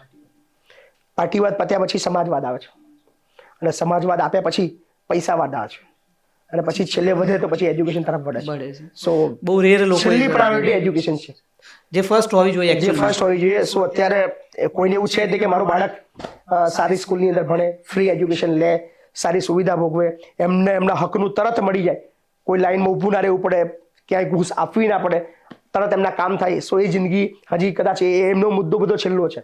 સર તમે કોઈ પણ પક્ષ તરફથી 2027માં લડો કે ના લડો, તમે ચૂંટણી અવશ્ય લડજો. એનું કારણ કહું કે હજી 14 નવેમ્બરમાં બિહાર વિધાનસભા ઇલેક્શનના રિઝલ્ટ્સ આવ્યા. એ રિઝલ્ટ્સની અંદર એનડીએ લીડ ભાજપે સરકાર બનાવી દીધી બહુમતથી, સુપર બહુમતથી. એમાં એક નામ હતું પ્રશાંત કિશોર. પ્રશાંત કિશોર એક તમારા જેવી જ વ્યક્તિ છે, વેલ એજ્યુકેટેડ, વેલ એડવાઇઝર, એમને ફોલો કરું છું, એમની વિચારધારા ફોલો કરું છું. બરોબર છે, ગાંધીવાદી, ટોટલી એકદમ વેલ એજ્યુકેટેડ. પ્રશાંત કિશોરને 2% પણ વોટ નથી મળતો. બટ પ્રશાંત કિશોરના ઇલેક્શનમાં આવવાથી સાહેબ ફેર એટલો પડ્યો છે ને કે જે પાર્ટી ધર્મના નામ પર વોટ માંગતા હતા, કામની રાજનીતિની વાત કરવા કામની, એક્ઝેક્ટલી, કેમ કે જે રાજદ છે એ જાદવ આ તે વોટ પર કરતી હતી, જે ભારતીય જનતા પાર્ટી છે તો ઓફકોર્સ હિન્દુ મુસ્લિમને એના પર જ કરતી હતી. બટ જે પ્રશાંત કિશોરને ભલે વોટ નથી મળ્યો પણ એટલીસ્ટ એણે મુદ્દા ઊભા કર્યા હતા. એટલે તમારા જેવા વ્યક્તિએ લડવાનું રીઝન તો એની જ છે કે જો તમે નહીં લડો તો લોકો બોલતા તો થશે કમ સે કમ. બસ એ યાર પેલો બોલે છે તમે એ તો આપો. અને હું માનું છું કે કદાચ ભલે તમે આખી સમાજ ન બદલી શકે પણ અમારા જેવા 2-4 હજાર વ્યક્તિ પણ તમારી જેમ કે મારું ફેમિલી આગળ વધે, મારા બાળકો થાય તો હું એટલીસ્ટ એમને કે તો હું એક સારી આઈડિયોલોજી આપી શકું. બિલકુલ સાચી વાત છે. ઓકે સર, તમે એજ્યુકેશનની વાત કરી કે સૌથી પાછળ રહેલું હોય ને તો એજ્યુકેશન. તો અત્યારની જે એજ્યુકેશન સિસ્ટમ છે એના વિશે તમારું શું કહેવું છે? જો સ્કૂલો, કોલેજીસો બધી જગ્યાએ છે જ, પણ જે સિસ્ટમ છે એ અઘરી છે એટલા માટે કે શિક્ષકોનો પ્રશ્ન લઈ લઉં કે આપણી જે સરકારી શાળાઓની હાલત ખૂબ કફોડી થઈ ગઈ છે. પ્રાઇવેટ સ્કૂલો દિવસે દિવસે ખૂબ વધી રહી છે. ફી ભરવાની તાકાત બાળકોમાં મતલબ વડીલોમાં છે નહીં, છતાં પણ દેખાદેખીની અંદર પ્રાઇવેટ સ્કૂલોની અંદર એડમિશન કરાવવા, પછી એ ફીના ચક્કરની અંદર લોન લેવી, કર્જ કરવા, અને ના થવાના ઘણા બધા કામો થઈ રહ્યા છે. ફી ના ભરવાથી એનું સ્કૂલ બંધ થઈ જાય છે. રોજ મારા ઓફિસે 2-5 લોકો તો એવા આવે જ છે કે બાપુ મારા બાળકને અત્યારે સ્કૂલમાં ઘૂસવા નથી દીધા, પરીક્ષા નથી આપવા દીધા, બિકોઝ ઓફ ફી નથી ભરી. અને સરકારી શાળાઓની અંદર શિક્ષકો ભણાવવા સિવાયની બધી જ કામગીરી એમની પાસે લેવામાં આવી રહી છે. સો તમારી જો સિસ્ટમ સુધારવી છે, તમારે એજ્યુકેશન લેવલ કંઈક અપ કરવું છે, તો સરકારને આપના માધ્યમથી એક ચોક્કસ અપીલ કરું કે શિક્ષકો પાસે ફક્ત ને ફક્ત ભણાવવા સિવાય કશું જ કામ ન કરાવો. કારણ કે યાર તમે જે પાયો કહેવાય ને ખોખલો બનાવવા માટે કામ કરી રહ્યા છો. અને પ્રાથમિક શિક્ષણ એ બાળક માટે એટલું પાયાનું ને એટલું જરૂરી છે. અને ત્યાં જ કચાશ એટલા માટે રહી રહી છે કે એક તો પૂરતા શિક્ષકો નથી, અને જે શિક્ષકો છે એને શિક્ષણ સિવાયની ઢગલાબંધ કામગીરીઓ આપીને એને બિઝી રાખવામાં આવે છે. એટલે બાળકની પરિસ્થિતિ ખૂબ અઘરી છે. સો કદાચ હજુ આ બાબતની અંદર પહેલ કરવામાં નહીં આવે તો આના કરતાં વધારે ગંભીર પરિસ્થિતિ આવે છે. અને ના છૂટકે લોકો પ્રાઇવેટ સ્કૂલની અંદર મૂકવા જાય છે. જે ફી નથી અફોર્ડ કરી શકતા એ પણ આ બાબતની અંદર પડ્યા છે. ઓકે, તો આપણે એમાં અત્યારે આપણે કોઈ ચેન્જીસ લાવવા જોઈએ તો તમારા મત મુજબ શું એજ્યુકેશન સિસ્ટમની અંદર શું ચેન્જીસ લાવવા જોઈએ? આપણું જે બજેટ છે એની અંદર 50% ખર્ચો શિક્ષણ પાછળ. બધી પ્રાઇવેટ સ્કૂલો બંધ, બધી પ્રાઇવેટ સ્કૂલોને સરકારી સ્કૂલો જાહેર કરી દો, અને આખું મિકેનિઝમ સરકાર, એનું મેનેજમેન્ટ સરકાર કરે, અને જે વધારાનો મોસ્ટ ઓફ બધો ખર્ચો શિક્ષણ પાછળ વપરાય. કોઈ પણ બાળક જે ધોરણ 10 સુધી એને 1 પણ રૂપિયા ફી ભરવાની ના આવે, અને બધું જે સરકાર ચલાવે. ક્વેશ્ચન આ જ થાય છે કે અરવિંદ કેજરીવાલે દિલ્હીની અંદર આ વસ્તુ ટ્રાય કરી છે ને એકચ્યુઅલી સક્સેસફુલ છે. દિલ્હીની સ્કૂલ્સ એ પ્રમાણની છે, પણ જે આ ઇલેક્શન જોયું આપણે જોઈ શકીએ 10 સીટો પણ નથી જીતી શકી એવડે. એટલે એજ્યુકેશન તો ઇન્ડિયામાં પ્રાયોરિટી રાખવી બહુ ટફ કામ છે. આની પાછળ બહુ બધા પેરામીટર્સ છે, બહુ બધા ક્વેશ્ચન છે, બહુ બધી સિસ્ટમ છે. મેં કીધું કે અત્યારે જ્યારે ઇલેક્શન હોય છે ને ભાઈ, મેં તો નજીકથી જોયું છે કે માની લો એક વિસ્તારની અંદર ઇલેક્શન છે, સરકાર લડી રહી છે, સરકારનો વિરોધ પક્ષનો વ્યક્તિ લડી રહ્યો છે, અને બીજા અમારા જેવા 4-5 લડી રહ્યા છે. સો સરકારનો એક મતલબ જે તાકાત જે હોય, એની મિકેનિઝમ હોય, એની પોલીસ હોય, એનું સિસ્ટમ હોય, એના ગુંડા હોય, એની તાકાત હોય, એના જેટલા બી કામ કરવાવાળા લોકો હોય, આખી સરકાર ટૂંકમાં એ વ્યક્તિને જીતાડવા માટે કામ કરતી હોય છે. સામે વિરોધ પક્ષ હોય, અને એને અમારા જેવા 4-5 કદાચ કોઈ પૂછતું બી ના હોય, દબાવો, ધમકાવવું, ખરીદવું, પૈસા વેચવા, વસ્તુઓ વેચવી, અને બધું જ આપીને ત્યાં વોટ મેળવવાની રાજનીતિ આખી એ ખુલ્લેઆમ છે. કદાચ એવું નથી કે પછી કંઈ નવી વાત કરી રહ્યા છે, બધાને ખબર છે. સો અઘરું છે, પણ સમય આવશે. આ પોડકાસ્ટ કરવાનું મેઇન રીઝન તો શું છે ખબર? કે મહિપતસિંહ જે અહીંયા ગ્રામ્ય વિસ્તારની પબ્લિક છે ને એમાં તો તમારું વર્ચસ્વ બહુ ભયંકર છે, જેની કોઈ વાત થાય નથી. પણ જે અર્બન પબ્લિક છે ને સાહેબ, એની સાથે હજુ કદાચ તમારું એટલું કનેક્શન નથી બેસી રહ્યું. તો આ પોડકાસ્ટના માધ્યમથી અમારું મેઇન પર્પઝ તો એ જ છે કે જે યુનિવર્સિટીના સ્ટુડન્ટ્સ છે કે અત્યારની જે જનરેશન છે, જે લોકો પોડકાસ્ટ વધારે જોવે છે, જે લોકો બેઝિક ન્યૂઝપેપર વાંચવા નથી બેસતા, સ્પેશિયલી એ માટે અમે તમને સિલેક્ટ કરીએ. બિલકુલ છે, બહુ સારી વસ્તુ. મને મજા આવશે કે લોકો અર્બનના જે સ્ટુડન્ટ્સ છે, અર્બનના જે લોકો છે એ મને સાંભળે. એમની આઈડિયોલોજીની અંદર કદાચ હું 1-8% ફિટ બેઠતો હોઈશ, કદાચ 100% ના બી હોઉં, પણ યાર અમે ખૂબ અલગ રીતે કામ કરવા જઈ રહ્યા છીએ અને ખૂબ અલગ રીતે મહેનત કરી રહ્યા છીએ. ઠીક છે, અમે ગામડાના છીએ, અમે એટલા નોલેજેબલ નથી, કદાચ તમારે જેટલું ભણેલા નથી કે તમારે જેટલી ઉંમરના નથી, પણ જે વિચારધારા છે ને એ આપણા બધાની સેમ છે. સો એની અંદર સહકાર ચોક્કસથી આપજો, અમે એવી આશા રાખીએ છીએ. સર યંગસ્ટર્સ જે છે ને એ તમારા લોકો જેવા સાથે વધારે કનેક્ટ કરી શકે, બટ કદાચ મને એવું લાગે છે કે તમારા જેવા લોકોને નોટિસ પબ્લિક એટલી પબ્લિસિટી એટલી જેટલી જે પ્રમાણે જોઈએ ને એ રીતની મળી નથી રહી. લાઈક જે ગરીબ તબકો છે એ તો તમને જોઈ જ રહ્યો છે, સમજી જ રહ્યો છે, પણ જે વેલ એજ્યુકેટેડ લોકો છે ને એ સુધી અમે આશા રાખીએ, અમે તો જે પ્રયત્ન છે અમારે તો પહોંચાડશું જ, પણ તમે કંઈક એવી મુહિમ કરો, કોઈ યુનિવર્સિટીના કોઈ કેમ્પસમાં તમારો સ્પેશિયલ પ્રોગ્રામ કરો, તમારી ચર્ચા કરો. મજાની વસ્તુ એ છે કે મહિપતસિંહના કાર્યને મતલબ એકમાત્ર અમારું સોશિયલ મીડિયા છે જે અમારી તાકાત છે. તમારી પાસે ગુજરાતનું સૌથી મોટું અનાથ આશ્રમ હોય, તમારી પાસે ગુજરાતનું સૌથી મોટું વૃદ્ધાશ્રમ હોય, તમારી પાસે ભારતનું એકમાત્ર દિવ્યાંગ આશ્રમ હોય, તમે 3 લાખ કરતા વધારે યુવાનો માટે લડ્યા હોય, તમે 3 લાખ કરતા વધારે યુવાનોને મિનિમમ વેજીસની અંદર લાયા હોય, પગાર અપાવ્યો હોય અને એવા અઢળક કામો કર્યા હોય, 500 થી વધારે ઓપરેશન કર્યા હોય જેની કોસ્ટ 50,000 થી લઈને 10 લાખ સુધી હોય, અને તમારું સિંગલ એક ન્યૂઝપેપરની અંદર એક આર્ટિકલ ના હોય, ભારતની અંદર પહેલો વ્યક્તિ છું. સો આ બધું એક છુપાવવા માટેની બી મહેનત એક ટીમ કરી રહી છે કે મહિપતસિંહનું કોઈ જગ્યાએ પેપરમાં આવવું જોઈએ, બટ ડઝન્ટ મેટર, કોઈ ફરક નથી પડતો.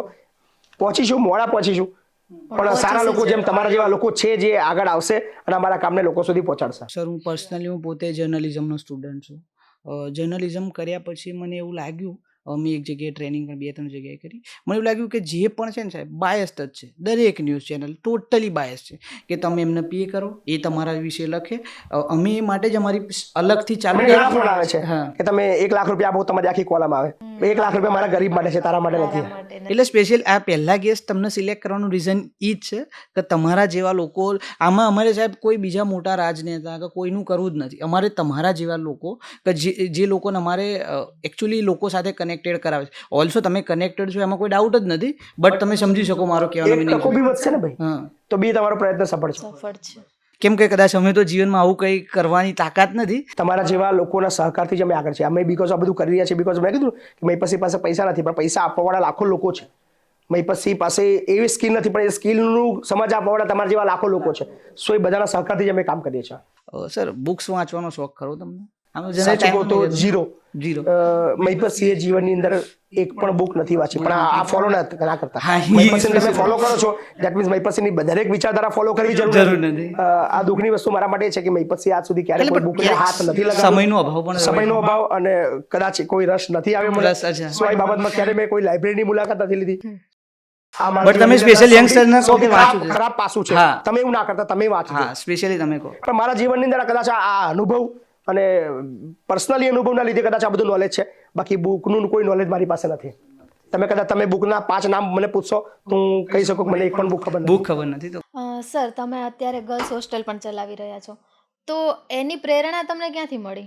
ખાલી ગર્લ્સ હોસ્ટેલ નથી, મારી પાસે બોયઝ હોસ્ટેલ બી છે. ઓકે. આ વર્ષે મેં બાકી બધા ભેગા હતા, એક જ બિલ્ડિંગની અંદર હતા, ફ્લોર જુદા જુદા હતા. આપણી પાસે 1087 બાળકો છે જે સમગ્ર ગુજરાતના છે, બધા જાતિ, બધા સમાજ ને બધા ધર્મના બાળકો છે. સો મેં કીધું કે એજ્યુકેશનથી મોટું કશું છે નહીં, અને એવા મારા જેવા, હું બી એક ગામડાનો બાળક છું, એક નાનકડા ગામની અંદર, નાનકડા વિસ્તારની અંદર થઈને કદાચ હું આગળ આવી શકતો હોય. સો મને કદાચ એ સપોર્ટ ના મળ્યો જે મારે જોઈતો હતો. સો એવા હજારો ટેલેન્ટેડ બાળકો ગુજરાતના ગામડાઓની અંદર, અંતરિયાળ વિસ્તારોની અંદર, શહેરની અંદર પણ છે, પણ જે એમને એ પ્લેટફોર્મ નથી મળતું અથવા એમને એ તાકાત નથી મળતી.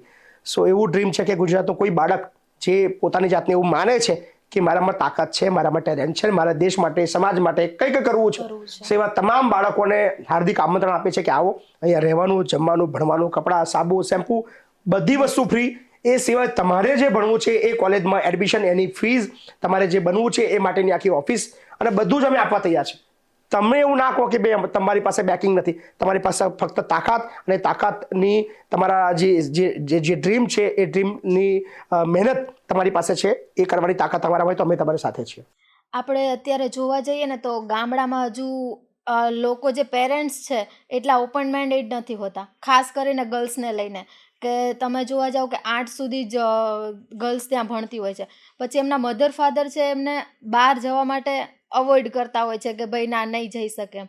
તો એમને તમારે શું કહેવું છે એમ કે આનામાં કોઈ અઘરો વિષય છે, આ ખૂબ અઘરો વિષય છે, અને એના માટેની એ જે મા બાપ છે એનું રીઝન બી છે કે કદાચ ગામની અંદર 2-5 દીકરીઓ હોય જે 12 દીકરીઓ ધોરણ 8 પછી અભ્યાસ કરવા માટે બહાર ગઈ હોય, એ 2-5 દીકરીઓમાંથી કોઈ એક દીકરીએ એવું ખોટું કામ કર્યું હોય, કામ કર્યું. જેની સજા એ ગામની તમામ દીકરીઓ 4 ભોગવી પડતી હોય દીકરીઓ છે. ભોગવે છે. સો એ તમામ પેરેન્ટ્સને મારી અપીલ છે કે તમારી દીકરીને ભણાવો. પણ એના કરતાં વિશેષ મારે એ દીકરીઓને કહેવું છે કે યાર, તમે કદાચ કોઈ એવું ખરાબ કામ કરો છો, તમે કોઈ એવી ભૂલ કરો છો, એ ભૂલની સજા વર્ષો સુધી જેને તમારી સાથે કોઈ લેવા દેવા નથી એને ભોગવવી પડે છે. ભોગવવી પડે છે. સો મહેરબાની કરીને તમારા જ્યારે પેરેન્ટ્સે તમારી પર જ્યારે ટ્રસ્ટ કર્યો હોય, વિશ્વાસ કર્યો હોય, અને એક એવું સપનું જોઈને સમાજને અવોઇડ કરીને, લોકો શું વાતો કરશે, ગામના લોકો શું બોલશે, એ બધું મૂકીને તમારા પર ટ્રસ્ટ કરીને તમારા બાપે, તમારા મમ્મીએ તમને બહાર ભણવા મોકલ્યા છે, તો એનો વિશ્વાસ ક્યારેય ના તોડશો. કારણ કે યાર, તમારી કરેલી ભૂલ, મેં જેમ કીધું કે વર્ષો સુધી લોકો ભોગવે છે, તમારા લીધે બીજી કોઈ છોકરીને બહાર ભણવા નહીં મોકલે, એના જવાબદાર તમે બનો છો. સો પ્લીઝ એવું કોઈ કામ ના કરશો.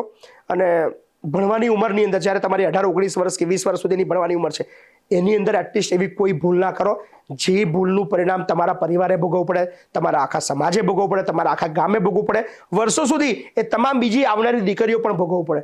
અને બહુ બધા અરમાન, બહુ બધા સપના જોઈને તમારા મમ્મી પપ્પા તમને આગળ મોકલે છે.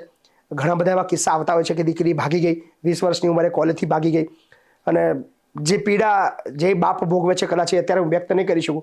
સો યાર, એ બાપને, એ માને એટલા શર્મિંદ ના કરો. તમારી પાછળ આખી જિંદગી ઘસી નાખી છે, એના પોતાના સપનાઓ છોડીને પોતાની આખી જિંદગી કામ કરીને બહુ મૂલ્ય જે નાના મોટા પૈસા ભેગા તમારા માટે કરે છે, સો એને એ પીડા ના આપો તમારા એક નાનકડા સુખ માટે. સુખ માટે. અને આપણે અત્યારે જોઈએ તો કે છોકરીઓ એટલી સેફ પણ નથી રહી. અત્યારે રેપ કેસ તમે જોવા જાવ તો દિવસે ને દિવસે વધતા જતા હોય છે.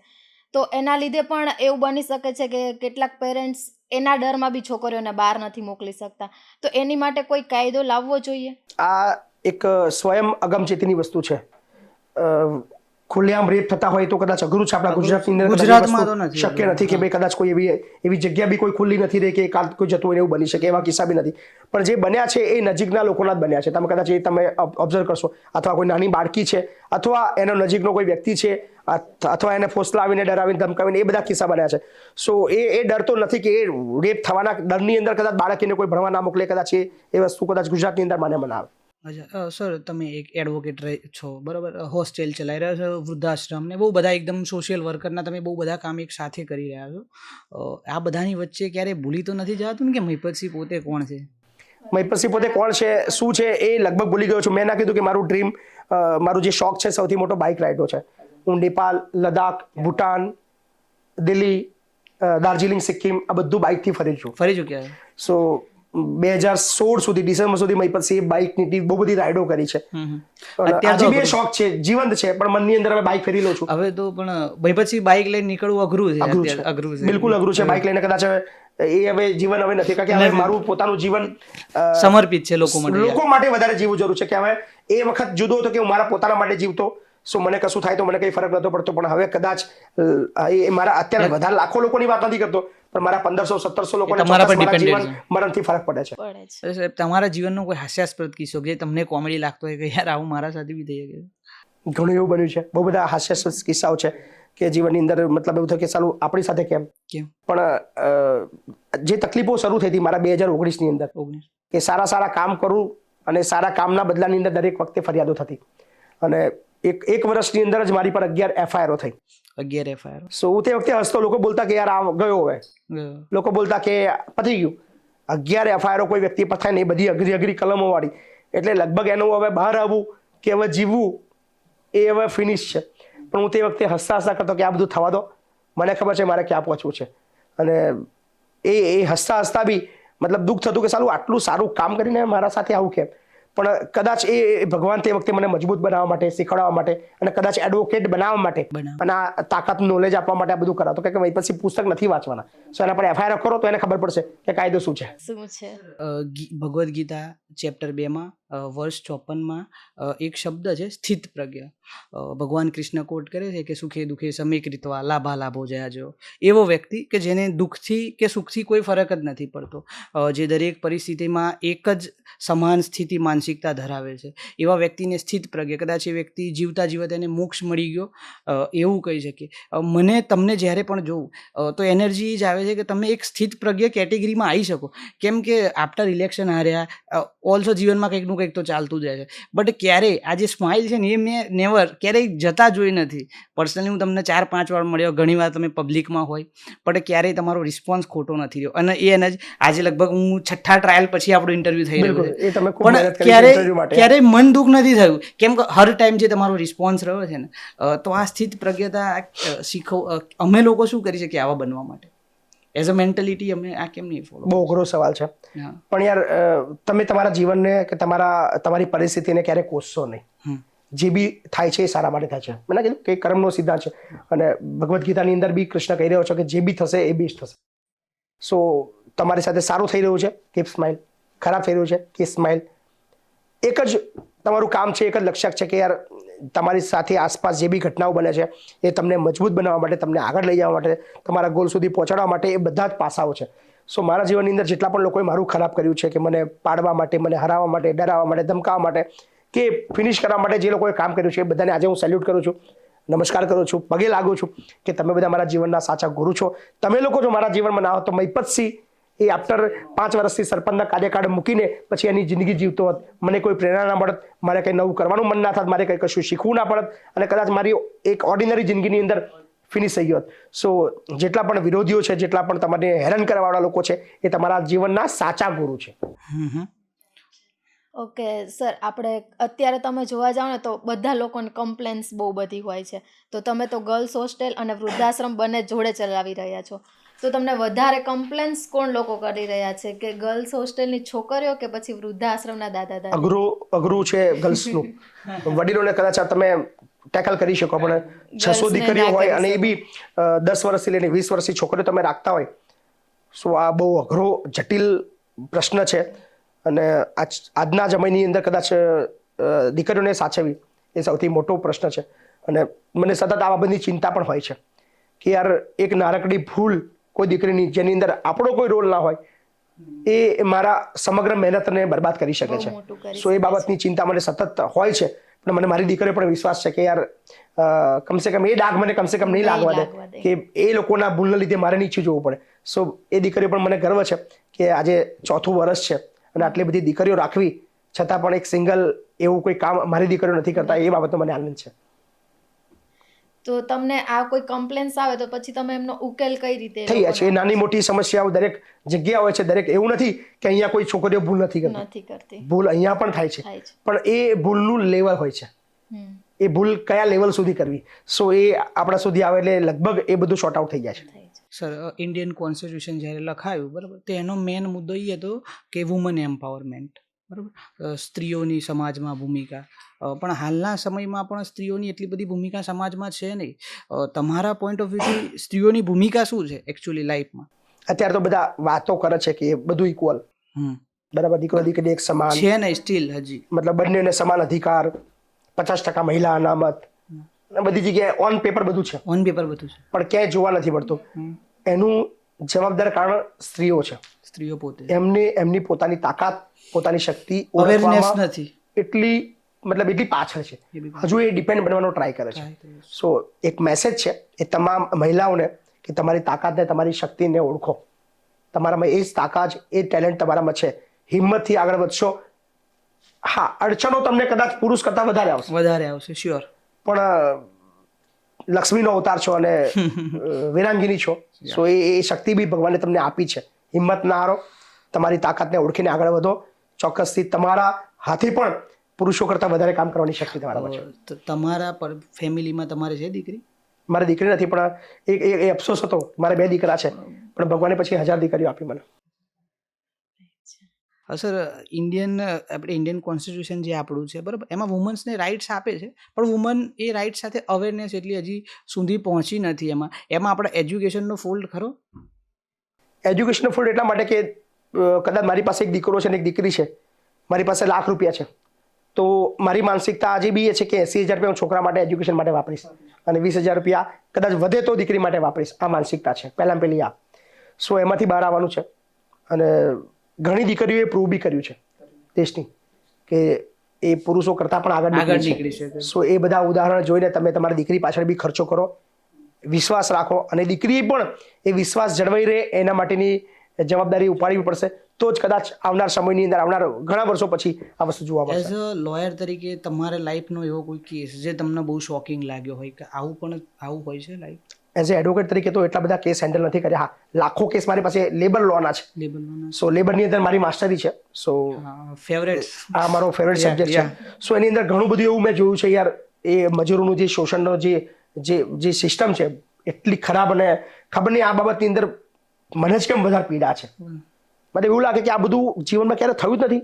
આ લોકોએ આ બાબતમાં ક્યારે ધ્યાન આપ્યું નથી, સરકારે નથી આપ્યું, અધિકારીઓ નથી આપ્યું. સો જેટલા પણ મંડળો છે, મજૂર મહાજનો છે, એ લોકોએ નથી આપ્યું. એટલા બધા તકલીફોવાળા કિસ્સાઓ મારી પાસે આવી રહ્યા છે. સો ખરેખર એટલું લાગ્યું કે આ બધા કરપ્ટ છે, હું જાહેરમાં બોલી શકું. કારણ કે મહિપતસિંહ એવો કોઈ પહેલો વ્યક્તિ નથી કે જેને લેબર લો ભણી લીધો ને એના માટે લોકો માટે વર્ષોથી લોકોની તકલીફો છે પણ બહાર નથી આવી, ને એનું ક્યારું સમાધાન પણ નથી આવ્યું. સર, તમારા જીવનનો સૌથી મોટો ચેલેન્જ કયો રહ્યો? કેમ કે બહુ બધા કામ એક સાથે કરે, એમાંથી સૌથી ચેલેન્જિંગ કામ તમને પર્સનલી કયું લાગ્યું? હજુ સુધી એવું લાગ્યું નથી કે આ ચેલેન્જ રહી ના કરી શકું. શું વાત છે! That's why we love you. કે હા, કેમ કે આ જે એનર્જી છે જે અમને પ્રોત્સાહિત કરે છે જીવન જીવવા માટે. ઓકે, તમારા જીવનની કોઈ હેપીએસ્ટ મુમેન્ટ કે જે તમને બહુ જ ખુશ લદ્દાખ રાઈડ મારા જીવનની સૌથી યાદગાર પળો છે. અને એ 16 દિવસની રાઈડ હતી, કલકત્તાથી લદ્દાખ, ધેન દિલ્હી ટુ અમદાવાદ, ને પછી લવાલ, અને પછી કલકત્તા. સો એ 5600 kilometre, near about 5600-800 kilometre bike ride કરી હતી.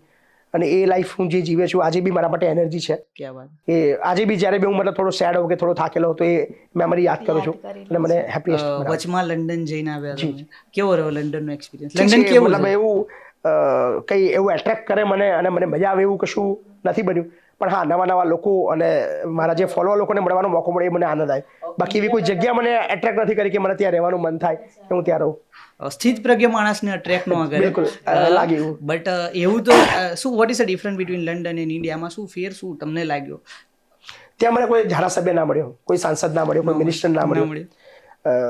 ત્યાં આવું કશું કોઈ રાજનીતિના કોઈ ઝંડા ના દેખાયા, ત્યાં કોઈ ધર્મના ઝંડા ના દેખાયા, ત્યાં કોઈ પીડિત ના દેખાયો, ત્યાં કોઈ તકલીફવાળો ના દેખાયો, ત્યાં કોઈને કોઈ ગાળ બોલતો હોય એવું ના દેખાયો, ત્યાં કોઈ એવો હોર્ન વગાડતો હોય એવું ના દેખાયો, ત્યાં કોઈ બીજાની ઈર્ષા કરતો હોય એવું ના દેખાયો, ત્યાં કોઈને કોઈ પાડી દેવા માટે મહેનત કરતો હોય એવું ના દેખાયો, ત્યાં કોઈ એક વ્યક્તિ તાકાતવર છે એવું ના દેખાયો, ત્યાં કોઈ એક જ વ્યક્તિનું શાસન ચાલતું હોય એ બધું કહેતો હોય એવું થતું હોય એવું ના દેખાયો. અને બધું જ એકદમ સામાન્ય હતું. અને ત્યાં સૌથી વધારે મને જે મજા આવી એ છે મેં 10-12 વૃદ્ધાશ્રમની મુલાકાત કરી. ત્યાં પણ ચાલે છે ઓલ્ડ એજ? ગજબ છે, બધું ફ્રી છે. ત્યાં કોઈ મહિપતસિંહ નથી, ત્યાં બીજા કોઈ સમાજ સેવક નથી, સરકારની ટીમ છે, એક વૃદ્ધાશ્રમ છે, એક્સ્ટ્રા ઓર્ડિનરી સુવિધાઓ છે. ક્યાં વાત! 80-90 વર્ષની બોડી છે, થોડોક જીવ બાકી છે પણ એ સ્માઇલ છે એના ચહેરા પર, એના હાથ નથી ઊંચો થતો, એને જ્યુસ પીવું છે ખાલી ઈશારો કરે છે, એના માટે 2 વોર્ડન ઊભા છે, એને જે બાજુ જ્યુસનો ઈશારો કરવો પડે, મોસંબી તો મોસંબીનું જ્યુસ એના મોઢામાં મૂકે છે. એ સૂઈ જાય તો માણસ એક ઊભો છે, 8 કલાક પતી જાય છે પછી એ માણસ જાય છે, પછી બીજો વ્યક્તિ આવે છે. આ કેર છે. ત્યાં કોઈ બાળક ફીસ વગર લાઈનમાં ઊભું હોય, બહાર ભણતું ના હોય એવું બાળક જોવા ના મળ્યું. સો મતલબ હું આ કોઈ વખાણ નથી કરી રહ્યો અને આપણા દેશને નીચું બી નથી બતાવી રહ્યો, પણ જે જેવું છું એ ફીલ કરી રહ્યો છું. અને ઠીક છે, લંડન છે, ઇન્ડિયા છે, પણ અભાવ સિસ્ટમનો છે, પૈસાનો નથી. પૈસા આપણી પાસે બી છે અને આખું લંડન ખરીદવાની તાકાત ભારત પાસે છે. ઓકે સર, તમારા પોઈન્ટ ઓફ વ્યૂથી લાઈફ શું છે? એકચ્યુઅલમાં લાઈફ કેવી હોવી જોઈએ? લાઈફ એક સંઘર્ષ છે અને સતત સંઘર્ષ કરતા રહો અને આગળ વધતા રહો. વિધાઉટ સંઘર્ષ તમે જીવનમાં ક્યારે સક્સેસ નહીં થઈ શકો. તમને એવું લાગતું હોય કે તમારા જીવનમાંથી સંઘર્ષ નીકળી જાય અને તમે સક્સેસ બની જશો, એ તમારી ભૂલ છે. કદાચ તમે સક્સેસ બની પણ જાઓ પણ એ સક્સેસની વેલ્યુ તમને નહીં સમજાય અને સક્સેસ લાંબો સમય સુધી ટકી પણ નહીં રહે. સો તમારા જીવનની અંદર જેટલો સંઘર્ષ એટલી વધારે સફળતા. તો sir, how to live happy life? Acharya Rajneesh Osho, કદાચ તમે ઓશો કોટ કરે છે કે જીવન જીને કે લીએ હે, મરને કે લીએ નહીં. તો આ જીવનને હેપી ને સરળતાથી જીવવું કઈ રીતે? જે બી છે એને એક્સેપ્ટ કરો. તમારા જીવનની અંદર જે પણ પડો આવે છે એને મોજથી માણો. સારું આવે છે, ખરાબ આવે છે, ડઝન્ટ મેટર. એ બધું જ તમને મજબૂત બનાવવા માટે, તમારા ડ્રીમ સુધી પહોંચાડવા માટે કામ કરી રહ્યું છે. સો ગ્રો કરતા રહો. અને હા, એક ખાસ વાત ચોક્કસ કહીશ કે આપણા માટે તો આપણે જીવીએ જ છીએ, પણ આપણા પડોમાંથી અમુક પડો એ બીજા માટે જીવો અને બીજાને ચહેરા પર સ્માઇલ લાવવા માટે થોડુંક કામ કરો. કોઈ ફૂલ ટાઈમ કદાચ એવું કહે છે મય પછી તમે 24 કલાક સમાજ સેવા કરો છો, અમારી પાસે સમય નથી, એ બટ ના કરશો યાર. પણ 24 કલાકમાં 24 સેકન્ડ તો તમારી પાસે છે કે જે તમે બીજાને આપી શકો, બીજાના ચહેરા પર સ્માઇલ લાવી શકો. કરી જુઓ પછી તમને 48 કલાક 48 સેકન્ડ કરવાનું મન થશે, પછી 5 મિનિટ કરવાનું મન થશે, અને પછી એક સમય એવો આવશે કે તમને તમારી ખુશીઓ તો સાઈડમાં રાખો, ઓલવેઝ તમને મન થશે કે બીજાની ખુશીઓ માટે હું કામ કરું. સો એ પણ જીવન છે. ઓકે, આઈ હોપ કે તમે પીએમ બની જાઓ. તમે એ વાત કરી એના પરથી. અગર તમને એક દિવસ માટે કોઈ સ્પેશિયલ પાવર આપી દેવામાં આવે તો તમે શું changes like નાયકનો Anil Kapoor type. એ મૂવી છે. એક દિવસમાં કશું બદલાવાનું નથી. આપણા દેશની અંદર જે સમસ્યાઓ છે ને એ કોઈ એક દિવસ માટે નહીં. મહિપતસિંહ કદાચ 5 વર્ષ બી પીએમ રહે ને તો બી એ પૂરી સમસ્યાઓ સોલ્યુશન નહીં લેશે. એટલો મોટો દેશ છે ને એટલી મોટી સિસ્ટમ, જે જૂની સિસ્ટમો જે ચાલી રહી છે એને બદલવા માટે સો એકાદ દિવસથી કે એકાદ મહિનાથી કે એકાદ વર્ષથી કશું થવા નથી. મારા જેવા મહિપતસિંહ જેવા હજારો લોકો અથવા જે પોતાની વિચારધારાવાળા હોય એવા હજારો લોકો માટે એક સાથે કામ કરવું પડશે તો દેશ બદલાશે. મહિપતસિંહ કદાચ કાલે પીએમ બની જાય પણ મને એવી મારી ટીમ ના મળે. મોદી સાહેબ ચલો માની લો બહુ સારા છે પણ એની જે નીચેની ટીમ છે એ કરપ્ટ હશે તો મોદી સાહેબ શું કરવાના છે? એટલે ખાલી કોઈ એક વ્યક્તિથી દેશ નથી બદલાવાનો. સારા લોકો, સારી વિચારધારાવાળા લોકો, સહિયારી હિત કરવાવાળા લોકો એક સાથે આગળ આવશે તો જ કદાચ દેશની પરિસ્થિતિ બદલાશે. સર, આ સોસાયટી માટે, સમાજના દરેક લોકો માટે તમારો એક મેસેજ કે જે બધાએ ફોલો કરવો જોઈએ. તમે સારાને સારા કહો છો, તમે ખરાબને ખરાબ કેમ નથી કહેતા? બરાબર છે. આજ સુધી તમને સારાને સારો કહેવાવાળા લગભગ બધા લોકો છે પણ ખરાબને ખરાબ કહેવાવાળો એક પણ વ્યક્તિ નથી મળતો. સમસ્યા ત્યાંથી શરૂઆત થાય છે. સો અત્યારે લોકો પીડિત છે, શોષણની અંદર છે, તકલીફમાં છે. એનું એકમાત્ર રીઝન આ પણ છે કે તમે ચૂપ છો. સો બધાને અપીલ કરું છું કે તમે બીજા માટે ને કમસે કમ તમારા પોતાના હક માટે કે તમારા પોતાના હકની લડાઈની અંદર આગળ આવો. પછી અમારા જેવા લોકો બેઠા છે. 1947માં જ્યારે આપણો દેશ આઝાદ થયો તો 2 દેશ બન્યા, એક ભારત ને બીજું પાકિસ્તાન. આપણે ભારતને સોશિયલિસ્ટ સેક્યુલરિઝમ ફોલો કરતી કન્ટ્રી બનાવી. ભારતને હંમેશા ધર્મનિરપેક્ષ દેશ રહ્યો જ છે શરૂઆતથી, આપણું કોન્સ્ટિટ્યુશન કહે છે. પણ લાસ્ટ કેટલાય વર્ષોથી આપણે જોઈ શકીએ છીએ, કેટલા વર્ષોથી આપણે જોઈ શકીએ છીએ કે હિન્દુ મુસ્લિમ એકતા કદાચ અત્યારના ટાઈમનો સૌથી મોટો ઇસ્યુ મારા પોઈન્ટ ઓફ વ્યૂથી કે હિન્દુ મુસ્લિમ એકતા. આપણી પાસે બહુ બધા પ્રશ્નો છે, બહુ બધા. આજે વાતો થાય છે ને કે હિન્દુ મુસ્લિમ એક બનો, ત્યાં દર્શાવે છે કે એક બનો એવું બોલવું પડે. વર્ષોથી બોલવાનું ચાલુ છે હજુ. હા, એ જ વાત છે. આ ચાલતું રહેવાનું છે દેશમાં. અને સાચું જે છે ને રાજનીતિની જે મતલબ ખોખલું પાયો બનાવવાની સિસ્ટમ એ ત્યાં જ છે. જો કદાચ વિચારવામાં આવે તો બોલવું પડે હિન્દુ મુસ્લિમ એક બનો. વર્ષોથી લોકો બોલી જ રહ્યા છે. મતલબ ધેટ મીન્સ એ બતાવે છે કે છે નહીં એમ. છે નહીં, યુનિટી જ નથી આપણે અહીંયા. હવે આપણે 5 મિનિટનો એક રેપિડ ફાયર રાઉન્ડ કરી લઈશું. 5 મિનિટનો આપણો પોડકાસ્ટ ઓલમોસ્ટ પતી જ ગયો છે. Okay sir, T or coffee? ચા. ચા. કેમ ચા જ, કોફી કેમ નહીં? કોફી એટલે ચા વર્ષોથી પીતો આવ્યો છું. હવે તમે પોતે બનાવો છો ચા? બિલકુલ બનાવું છું. શું વાત છે? પોલિટિક્સ કે પછી social work? Politics. Okay sir, તમારી લાઈફમાં કોઈ એવી વાત હોય જે તમને રિગ્રેટ ફીલ કરાવતી હોય વારંવાર? પપ્પા માટે હું કશું કરી ના શક્યો. તમારા પપ્પા છે હયાતમાં? પપ્પા નથી, પણ જ્યારે એમનું જે સપનું હતું એ હું કશું કરી ના શક્યો કે એ એમના હયાતમાં એનું. કારણ કે અત્યારે મારી પાસે બધું જ છે, હું બધું જ કરી શકું એવું છું, પણ પપ્પા નથી. એમનું શું ડ્રીમ હતું પપ્પા તમારે? મતલબ એ યાર એક નાનકડી વસ્તુ કહેતા મારા તારા પૈસાથી બૂટ લેવા છે. તો તમે નથી અપાઈ શક્યા ક્યારે એમને બૂટ? 2009 સુધી નથી અપાઈ શક્યો. કદાચ એ મતલબ ના કીધું કે અત્યારે મારી પાસે બધું જ છે, પણ એ મજાકમાં કહેતા કે ભાઈ મારે બૂટ લાયા તારા પૈસાથી, એમ વધારે કશું નહીં તો એમ. સો એ 2009ની અંદર જે ઇન્સિડન્ટ બન્યો પપ્પા દુનિયા છોડી, એ વાતનો રિગ્રેટ છે મને કે ભાઈ બહુ બધી ખુશીઓ મારે આપવી હતી પણ અત્યારે નથી. હોસ્ટેલનું ફૂડ જઈને કે ભાઈ ઘરનું ફૂડ વધારે બેટર પ્રિફર? હોસ્ટેલ જ હું, કારણ કે ઘરે જમ્યો નથી, હોસ્ટેલ જ. અચ્છા. આજે વૃદ્ધાશ્રમ તમારું છે, એના માટે એક શબ્દમાં તમારે કેવું હોય કે વૃદ્ધાશ્રમ તમારા માટે? મારું આખું જીવન. સર, તમારી કોઈ ખાસ hobby, favourite hobby? Bike ride. કોઈ ફેવરેટ બાઇક તમારી? Harley Davidson 750 street. ઓહો. તમારી કોઈ ફેવરેટ ડિશ? ના, રોટલા અને શાક જ છે મારી. Mahipatsinh is a Cook. તમને આવડે ખરું બનાવતા? હા, બધું બનાવું છું. જમવામાં બધું જ બનાવું છું. બધું સબ્જી, બધી જ વસ્તુ મને બનાવતા આવડે છે. સર, તમારા મત મુજબ હાર્ડ વસ્તુ કઈ છે? તમારું જે ઇલેક્શન છે એને લડવું કે પછી ગર્લ્સ હોસ્ટેલની છોકરીઓને સમજાવવી? ગર્લ્સ હોસ્ટેલની છોકરીઓને સમજાવવી મારા માટે સરળ છે. ઇલેક્શન લડવું એ હાર્ડ ના કહી શકું, પણ હા જે મારે કામ કરવા છે એ લોકોના મગજની અંદર ઘૂસવું એના માટે સમય લાગશે. હાર્ડ નથી, સમય લાગશે. Are you sportsman? હા, હું ક્રિકેટ રમું છું. ક્યાં વાત હે. ક્રિકેટમાં કોણ પસંદીદાર? વિરેન્દ્ર સહેવાગ મારો ફેવરેટ છે. ઓકે સર, મારો એક ક્વેશ્ચન હતો કે પ્રેમ એટલે શું? તમારી ભાષામાં પ્રેમ શું કહેવાય? પ્રેમ એટલે મેળવવું નહીં. હમ. બધાને એવું છે કે પ્રેમ એટલે મેળવવું. પ્રેમ એવી એક શક્તિ છે જેને તમે આપો છો અથવા જેના પાસે તમે મેળવવાની આશા રાખો છો, એને હેપી રાખવા માટે, એના જીવનની અંદર પ્રેરણા માટે, એને નડતર નહીં, એના ઘડતર માટે એ પ્રેમ છે. પ્રેમ એટલે કે હાસિલ કરી લેવું કોઈ પણ સંજોગોમાં, કોઈ પણ ભોગે, કોઈ પણ રીતે, એ પ્રેમ નથી. ઓકે, તો આપણે જોવા જઈએ કે તમારી ટાઈમનો જે પ્રેમ હતો એ અને અત્યારનો જે છે એમાં બહુ ડિફરન્સ આવી ગયો છે. તો એ શું ડિફરન્સ તમને દેખાઈ રહ્યો છે અત્યારે? મારા ટાઈમનો એટલે મજાકમાં કહું તો કે જ્યારે કોલેજ લાઈફ હોય કે હોસ્ટેલ લાઈફ હોય કે ભાઈ ઇવન 11-12ની હોય એટલે આપણને કોઈ ગમે, અને એ મારા સાથે બી બન્યું છે, મને બી કોઈ ગમતું હતું, પણ પછી સમજાયું કે આ એટ્રેક્શન હતું. મને કોઈ ફિલિંગ એના પ્રત્યે કોઈ લાગણી કે મારે એ જ જોઈએ ને એના વગર હું ના જીવી શકું, એ બધું આવતું, પણ અલ્ટિમેટલી કોઈ પ્રેમ જેવું કશું હતું નહીં. સો એક મેસેજ છે કે સાચો પ્રેમ એવું કશું એ વખતે હોતું નથી તમારા ભણવાની ઉંમરમાં. આફ્ટર તમારા સમજણ પછી, તમારી મેચ્યોરિટી પછી તમને ખબર પડે પ્રેમ શું છે. સો દરેક વ્યક્તિએ, દરેક વિચારધારાએ પ્રેમની પરિભાષા બદલાતી રહે છે. સો એક જ વસ્તુ કહું, પ્રેમ એ સમર્પણ છે.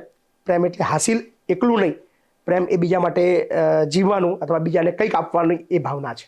અમીર ખુશરો કહે છે કે ખુશરો દરિયા પ્રેમ કા ઉલ્ટી બાકી ધાર, જો ઉતરા સો ડૂબ ગયા ઓર જો ડૂબા સો પાર. સાહેબ, પ્રેમ એ વસ્તુ બરોબર, પણ ત્યાં યંગસ્ટર્સમાં આ બહુ મોટો ઇસ્યુ છે કે કોઈ પાર્ટનર ન મળે એના લીધે સુસાઇડ કરી લેવું. લાઈક જે છોકરી સાથે કે છોકરા સાથે રિલેશનશિપમાં હોય એનું ના મળવું, એના લીધે સુસાઇડ કરી લેવું, યા તો પછી એને બ્લેકમેલ કરવી. આ રિલેટેડ તમે જે પણ યંગસ્ટર છે ચોક્કસ કહીશ કે તમને કદાચ કોઈ ઇગ્નોર કરે છે, તમને કોઈ ના પાડે છે, એમાં ડિપ્રેશનમાં તમને પસંદ નથી કરતા, સો તમને એવો ગુસ્સો આવો જોઈએ યાર.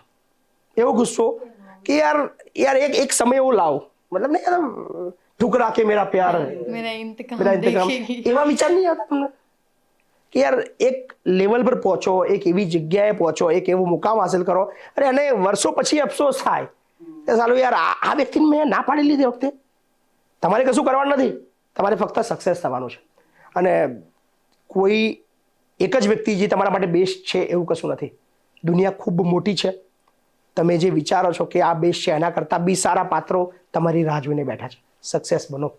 હું તો ઓલવેઝ મારી છોકરીઓને કહું છું, મતલબ ઘણી છોકરીઓ આવીને કહેતી કે બાપુ મને આ છોકરો ગમે છે, અને બહુ ઓપન માઇન્ડેડ છે. બાપુ આ છોકરાએ મને પ્રપોઝ કર્યો, તો એને કહું કે યાર તને 2 ફોન આપું, ચાઇનાનો ફોન આપું ને આઈફોન આપું, તારે કયું જોઈએ? તો આઈફોન જોઈએ. બરાબર, હું આઈફોન વાપરવાની બી તારી ક્ષમતા અને તારું તેવર હોવું જોઈએ ને, તો એના માટે તું સક્સેસ બન. મતલબ મને ગમશે કે ભાઈ મારી કોઈ સંકુલની છોકરી હોય જે મતલબ ગ્રેજ્યુએશન થઈ ગયું હોય, સક્સેસ થઈ ગયું હોય, અને એનો બોયફ્રેન્ડ કોઈ PSI હોય, કોઈ PI હોય, કોઈ TDO હોય, કોઈ કલેક્ટર હોય, તો મને આનંદ થશે. હું વર્તી કહીશ મારી જે સંકુલની છોકરી એનો બોયફ્રેન્ડ કલેક્ટર છે, ભાઈ મારે આવું બોલવું છે. તો આ ડબલામાં ના પડશો, એક લેવલ પર પહોંચો. સારા પાત્રો તમારી રાહ જોઈને બેઠા છે, અને સારા પાત્રો બી લવ કરે છે. સારા પાત્રો બી લગ્ન કરે છે. સારા જે સક્સેસ લોકો છે બી એ અફેરમાં છે, પણ એ તમને લાગે છે કે જે લોકો કલેક્ટર છે એના સમયની અંદર, ભણવાના ટાઈમની અંદર અફેર કર્યો હશે, ટાઈમ બગાડ્યો હશે, નહીં કર્યો હોય. સો તમે બી સક્સેસ બનો, પછી તમારા સારા મનગમતા, અને અત્યારે તમે જે વિચારો છો એના કરતાં 1000 ગણા સારા પાત્રો તમારી રાહ જોઈને બેઠા છે. આ વાત પર સર ભગતસિંહની એક વાત છે કે ભગતસિંહની એક છોકરી હતી જે ભગતસિંહને પ્રેમ કરતી હતી. એને ભગતસિંહને જઈને પ્રપોઝ કર્યો કે હું તને પ્રેમ કરું છું. ભગતસિંહે એને રિજેક્ટ નહોતી કરી, પણ એને બહુ પ્યારથી સમજાવી હતી કે આ જન્મ તો મારો મેં દેશ માટે આપી દીધો છે, અને હું નાસ્તિક વ્યક્તિ છું, હું ઈશ્વરમાં નથી માનતો કે આવતો જન્મ થશે, પણ જો આવતો જન્મ થશે ને તો અવશ્ય હું તારા સાથે જ લગ્ન કરીશ, પાકું. એટલે એ જ છે કે પ્રેમ તો તમે કરી શકો છો ગમે, પણ મેન તો લાઈફનો જે પર્પસ છે એ મેન મેટર કરે છે. તમે કોઈને લવ કરો છો, તમે કોઈને પસંદ કરો છો ને તમને ના પાડે છે, એની પોતાનું જીવન છે. તમે એને મતલબ બળજબરી, તમે એવું વિચારી ના શકો કે આ પાત્ર મારા માટે જ હોવું જોઈએ. અને અમુક ગુજરાતી ગીતો હોય છે કે તો મારી નહીં તો કોઈની નહીં, ના હોય. એનું જીવન છે, અને તમારા માટે બી સારા પાત્રો ભગવાને બનાવે છે. રાહ જુઓ, એના કરતાં બી બેટર તમારા જીવનમાં આવશે. સો સુસાઇડ કરવો, મરી જવું, દુનિયા છોડ દેવી, જીવવા જેવું કશું રહ્યું નથી એવું ના હોય યાર. સક્સેસ બનો. અઢળક મતલબ તમે જે વિચારો છો એના કરતાં અઢળક સારા લોકો તમારા માટે બન્યા હશે, તમને કદાચ એનો અંદાજો બી નહીં હોય. કદાચ આ અધૂરી સમજણના લીધે જ અત્યારે આપણે જોવા જઈએ મેં કીધું એટ્રેક્શન છે, એ લવ નથી. જ્યાં લવ હોય ત્યાં જીદ ના હોય. ના હોય. તમને કોઈ ના પાડે છે ઇટ્સ ઓકે યાર, કાંઈ વાંધો નહીં, પણ હા મને અધિકાર છે તને લવ કરવાનો, તું ભલે મને ના પાડે. કૃષ્ણ રાધાને કહે છે કે હા, मैं definitely. तुम्हें रोक सकता हूँ. બિલકુલ, હું મેં- જાહેર મનથી બોલી શકું, કદાચ કોઈ મને ના પાડે છે પણ મને તો અધિકાર છે આજે બી હું તને લવ કરું. એટલે પ્રેમમાં કોઈને રોકાયતું નહીં ઓફકોર્સ. સર સોસાયટી જે યંગસ્ટર છે એમના માટે તમારું એક લાસ્ટ મેસેજ. હિંમત ના હારશો. મૂંઝવણો આવશે, તકલીફો આવશે, પીડાઓ આવશે, સમસ્યાઓ આવશે, બધું જ ના થવાનું થશે જે તમને ના ગમતું હોય, પણ તમારું જે લક્ષ્ય છે એ ના છોડશો. તકલીફો સામે લડતા રહો, ઝઝૂમતા રહો, હિંમતથી હાર ના માનશો, આગળ વધતા રહો. પડી જશો, સક્સેસ નહીં થાવ અને અઢળક એવી તકલીફો આવશે જે તમને સતત મરવા માટે મજબૂર કરવાના એવા સપનાઓ આપશે. મરી જવું છે, નથી જીવવું, હવે મારા જીવનમાં કશું નથી. આ બધું જ ભૂલીને આગળ વધતા રહો. ગજબની સક્સેસ તમારી રાહ જોઈને બેઠી છે. અને યાર એ વ્યક્તિ ક્યારેય સક્સેસ નથી થયો જે લડ્યો નથી. સો જેટલા પણ સક્સેસ લોકો છે એ લડીને જ, સંઘર્ષ કરીને જ, વેઠીને જ આગળ આવે છે. સો મોટી સફળતા માટે મોટા સંઘર્ષનું હોવું પણ એટલું જ જરૂરી છે. સો આગળ વધતા રહો. સર એક લાસ્ટ વાત એ છે કે સમાજે હંમેશા સ્ત્રીઓ માટે બહુ બધું લખાણું, સ્ત્રીઓ માટે બહુ બધા રાઇટ્સ છે. પુરુષ મેન માટે કદાચ એટલું નથી લખાણું કે એટલું વિચારધારા નથી થઈ કે માણસ પુરુષ રોઈ ના શકે, પુરુષ તકલીફમાં હોય તો કોઈને કહી ના શકે. પુરુષનું તો કામ છે પૈસા કમાવું. બધા જે મેન્સ છે સ્ત્રીઓ કરતાં વધારે પણ પુરુષ રડે છે. રડે છે યાર. હવે બધા મેન્સ એકાંતમાં રડે છે, કોઈની સામે નથી રડતો. કારણ કે પુરુષ માટે લખ્યું એટલા માટે નથી કારણ કે બધાને ખબર છે કે સ્ત્રી કદાચ રડતી દેખાય છે પણ પુરુષ રડતો દેખાતો નથી. એનું કારણ એ પણ છે કે કદાચ એ અંધારાની અંદર સ્ત્રી કરતાં વધારે રડી લે છે. તમે ધાર્મિક વ્યક્તિ બિલકુલ ધાર્મિક છો. કંઈ નહીં. Thank you sir for joining us. Thank you. અમારી સાથે જોડાવા માટે બહુ આભાર અને સ્પેશિયલ તમારો ટાઈમ આપવા માટે બહુ આભાર. Thank you so much. Thank you.